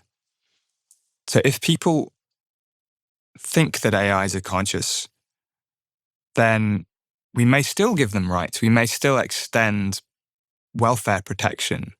We may still get ourselves into a situation where we're regulated out of being able to turn off an AI because it might be considered murder.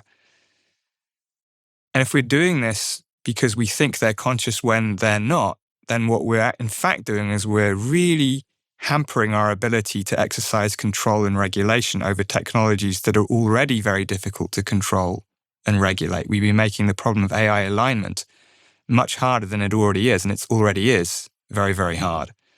So that's one problem. Another one is it's bad for us too. You mentioned the other films like Her and Ex Machina, and I think it's very plausible that if we interact with AI systems that seem to be conscious, we're much more easily exploited psychologically.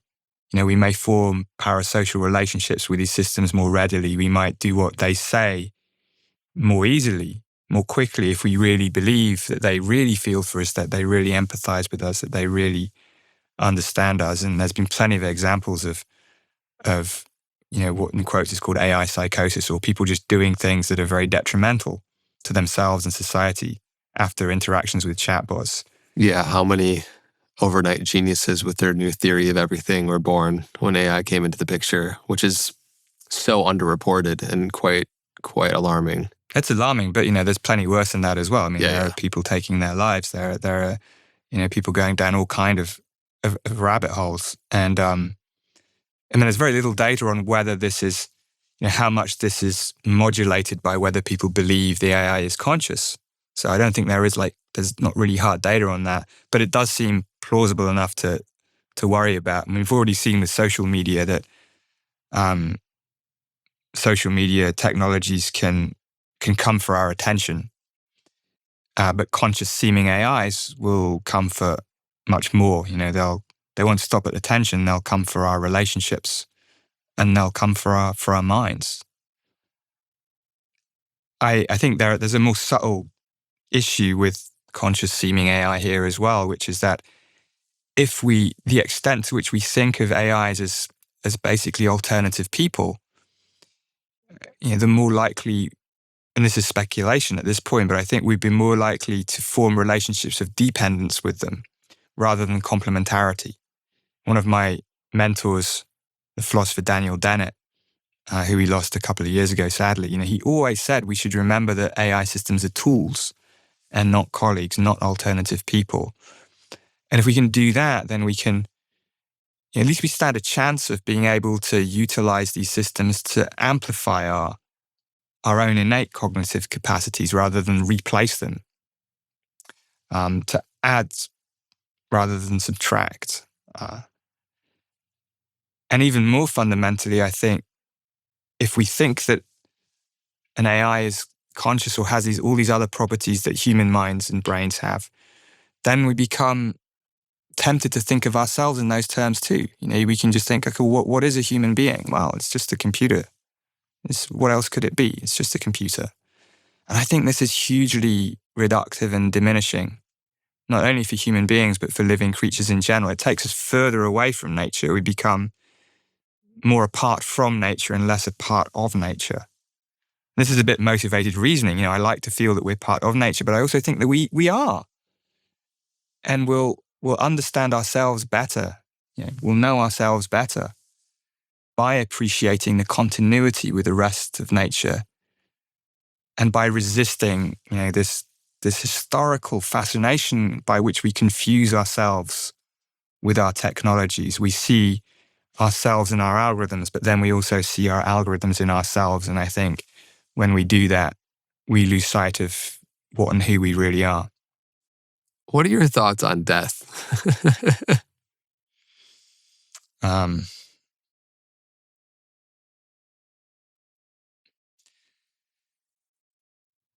It's very hard to wrap your head around. It's I spoke to my mother about death quite a lot in the last years of her life. And even when she was getting close to death, she would say she knew it was coming, but she couldn't imagine not existing. There's something pretty profound about that.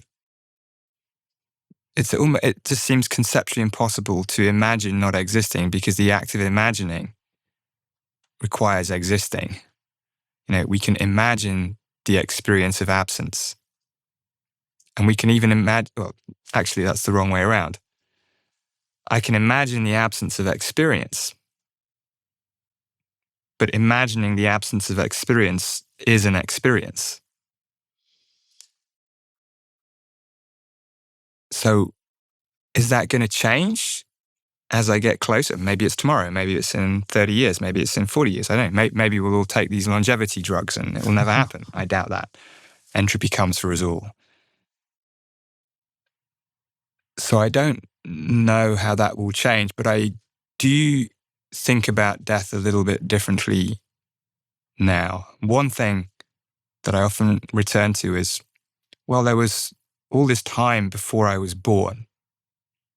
And I don't really feel terrible about not being there over these eons of time before I was born. Like, yeah, in some sense, it might have been nice to sort of visit, I don't know, London in the 1960s or some other period of history, a bit more imaginative probably. Wouldn't that be great? Maybe ancient Greece and the birth of democracy, something like that. But really, these are flights of fantasy. I don't feel any sense of fundamental existential angst about not having existed in the past.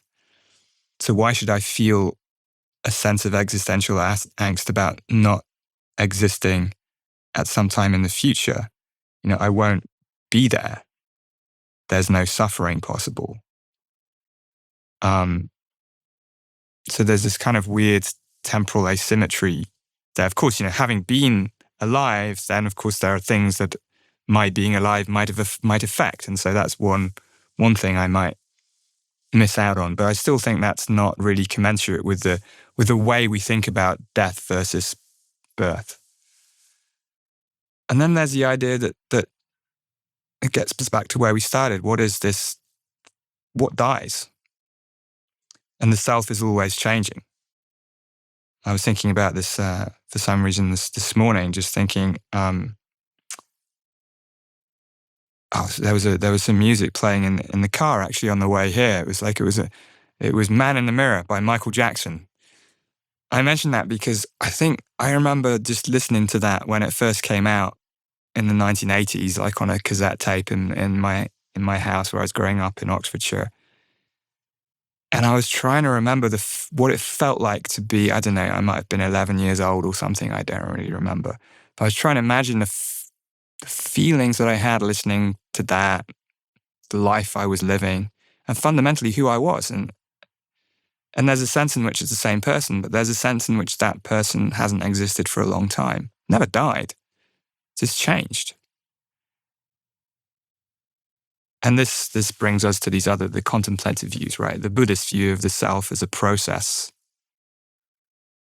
And I think the more we think about that, the more we realize that what a self is not a persistent essence of anything. It's always changing.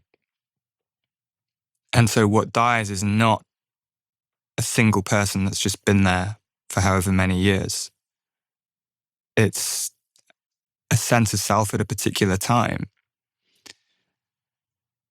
The more we can hold the nature of self lightly, I think that can help us come to terms with the prospect of not existing. But I still wonder what it will feel like as that moment gets closer and closer. When you examine your own experience, What is it that hasn't changed from you when you were 5 to your present moment? It's quite possible that there's almost nothing in common. I don't know. I mean, in some sense, I'm a lot bigger as a person, but I'm still roughly the same. My proportions haven't changed that much. Yeah.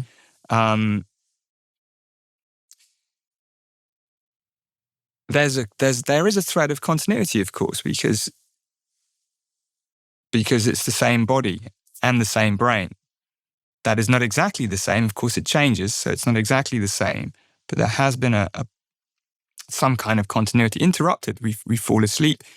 We have general anesthesia. It's not a perfectly connected thread, but there is some kind of thread. But I think the experience of being me now compared to being me at 5 years old, many more things have changed and have stayed the same. Would you say that there is that raw feeling of experiencing the contemplative traditions would maybe call the ground of being, that pure conscious awareness and the unmediated experience that is perhaps maybe the only singular consistent through line in our life? It might be this feeling of being alive is actually the only thing that's stayed, and even that has occasionally been interrupted by anesthesia. But is that me? Then I think that's the point, isn't it? That this basic feeling of being alive is so basic that all the things that we think of as characteristic of a self aren't there anyway. So what continues is consciousness, but not self. But we have this experience of something continuing. We have this experience of identity, and it's picking out something. But it's just as our experience of color seems to be revealing an objective, independent feature of the world. Our experience of self seems to be revealing some independent, some persistent, unchanging essence of me. I think those two, that's just not the way it is. That our experience of self is tracking something. It's tracking, all the ways the brain has about perceiving and interpreting the body, the way perspective is formed, relations with memories over time, relations with other people. All of these things play into the experience of self that unfolds for a human being in every moment. But nowhere within that network of processes is one thing you'd point to and say, that's the self. It's something that I explore quite a bit in dialogue on this podcast, obviously self being in the name. But because I think we have this presumption deeply embedded that we are this locus of thoughts and emotions and the memory of being a self that we operate, and exchange and transact through the world with and through. And it's just fascinating as you go on that process of examining what is there actually that's not impermanent in that is there anything permanent in that structure of self, and it continually changes and shifts, and what a gift it is to have an experience as an individual, that like there's you, thank God you're there and I'm here and we get to have this conversation for so many different reasons. And yet it can be taken too far in some ways. I'm curious your thoughts on that sense of individuality and the sense of self which we have,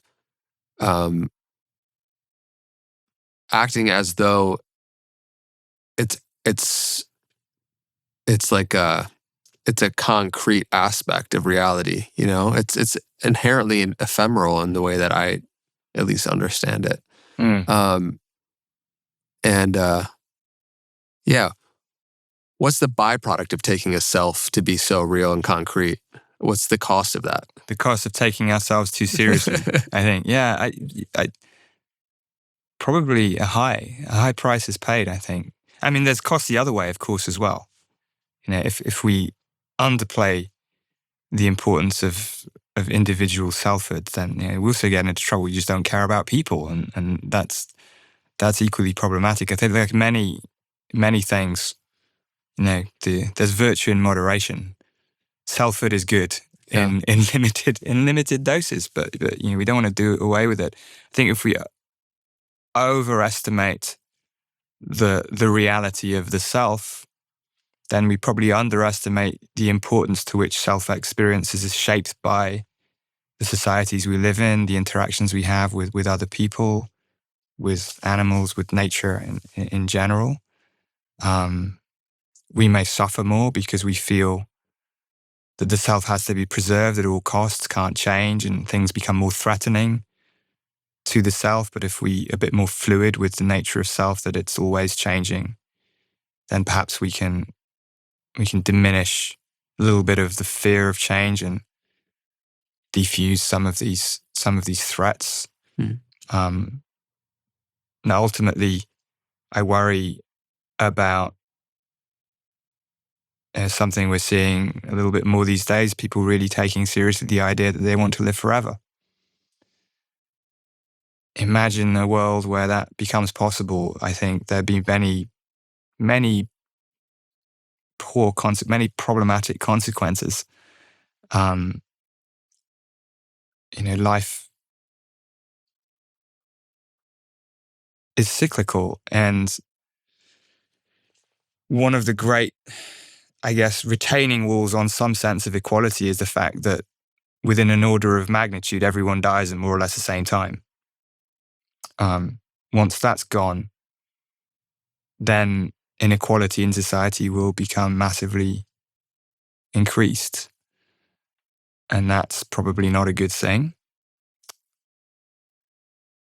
I think, there's lots of issues in taking ourselves too seriously, but it's also understandable. I mean, we are built to try to stay alive. And it's very understandable that things that seem to support our ability to not die are things we will naturally want to do. Is free will just like a story the brain tells itself? What is free will in your understanding? When I was writing the book Being You, this was a chapter I found really hard to write. Because, and I've always found that when talking about consciousness to people, you can explain how the world that's out there isn't the world as it seems to be. You can explain how the experience of self might not reveal an unchanging essence of a person. And people can be more or less, they can take it on board to some degree or other, but then free will is the point of maximum resistance. I think of all those aspects of self that we want to cling on to as being somehow beyond the reach of science. The free will is probably that thing. It also just puts many different types of confusing things together. We have is physics deterministic or stochastic? Are things just unfolding in a predetermined way, or is there some inherent randomness? And then we have the feeling of free will, and then we have all the moral and ethical issues when we hold people responsible for their actions. My perspective that I still feel pretty comfortable with is that there's a kind of free will that we can't have, that we don't even need. And this is the free will where there's sort of some uncaused cause, something that's maybe it's my soul, maybe it's my consciousness that swoops into the brain, pulls some strings, and I do something that I wouldn't have otherwise done. Philosophers call this a libertarian kind of free will, that it really does shift the course of the universe in one way or another. I don't think we have that. I don't think we need it. I don't think we can have that, because you'd have to explain how this could happen. What could change the laws of physics, or just what could be that uncaused cause? What we do have is the experience of free will. We have the experience of making actions according to our beliefs and desires, of We have the feeling that the action comes from within rather than being externally imposed. And we have the feeling that I could have done something different. I think these are all kinds of perceptions. I think they're very useful because they allow the thing that is me to distinguish between actions that come relatively from within and that are aligned with goals from those actions that are externally imposed. And that's a useful thing. We're creatures with many degrees of freedom. We can do many different things, but you can't replay the tape and have a different outcome. So the kind of free will that I think we have is what philosophers call a compatibilist free will, which is we have the capacity to behave according to our beliefs and desires. And I think that's all the free will we need. So it sort of exists in the same way that color exists. Like, it's useful, but it's not what you think it is. Mm-hmm. The feeling that our actions come from nowhere doesn't mean they came from nowhere. The feeling that consciousness caused our actions doesn't mean that consciousness caused the action. It's a useful perception of the fact that certain actions come more from within than from without. And that's a very useful thing for creatures like us to have. Yeah. Mm. We have a closing tradition on the show where I'd just like to ask if you had 60 seconds to share one message to humanity around the self-perception or reality. What would it be?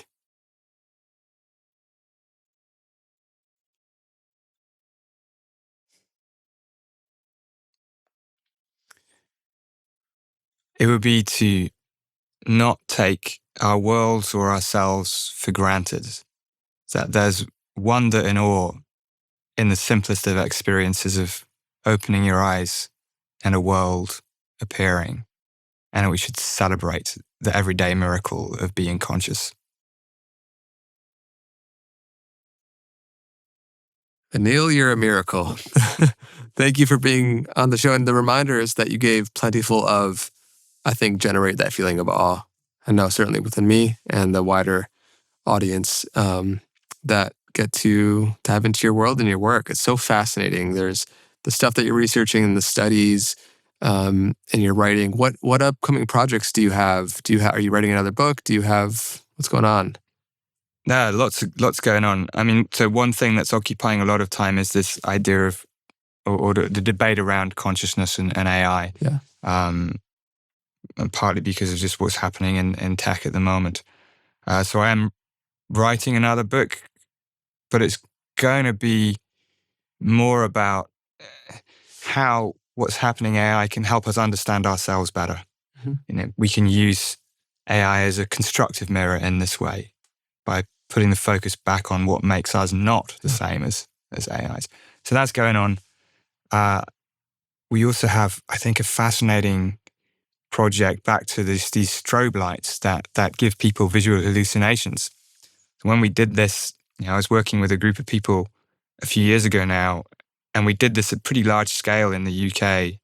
So we got 40,000 people to have visually induced hallucinations with strobe. And we found quite a lot of people reported feeling improvements in their mental health afterwards. Now, this might be just because they had a nice time for 90 minutes and were looked after well. But there's also the possibility that we're tapping into something similar to how psychedelic therapy might work for conditions like depression. That we've talked about this in earlier parts of this podcast, that altered states of experience can, the psychedelic people talk about it's shaking the snow globe. It can take us out of perceptual habits, and it may open up a space of recognition that our experiences can change, even if our objective circumstances don't. So we're at the early stages of testing whether strobe-induced hallucinations can be a potential intervention for major depression. Now, I have to stress, we don't know yet. It's very early days, but it strikes me as a hypothesis worth testing, and we're going to do that. So, and then more generally, my lab is is really just interested in drilling ever further down into the nature of perception and the nature of self, and unpacking what these mechanisms are within the brain that give rise to these experiences, and just pulling further on this thread. And ultimately, the question I really want to understand, if I sort of think, if I look back towards the end of my life and think, did I figure that out? The question I want to figure out is this question of life. Like, is consciousness really tied to life or not? Are we conscious because of our nature as living systems, or is that just something that happens to be the case but is not really necessary? So that's the long goal. That's the long road, but it's a road that I'm determined to keep walking down. Thank you so much. I appreciate you. Any other last words before we close out? I mean, just this, I feel that, when I started out as a student in the 1990s, the idea of having a career working on thinking about consciousness seemed completely out of the question. At that time, consciousness was a philosophical matter, was not really considered particularly legitimate in sciences, at least not in the UK where I was. So I just feel incredibly fortunate to have had the opportunity to think about consciousness, to work on it, to talk about it to broader audiences, to indulge the curiosity that I feel for something that's so fundamental, and I feel it's been a privilege, and so thank you for helping me along that journey too. Oh, that's very gracious. It's fascinating when someone's passion and curiosity is so sincere and genuine, and where that leads you to, and how impactful that becomes for everybody that gets to live vicariously through your curiosity. Amazing. Until next time, everybody, take care. Be well.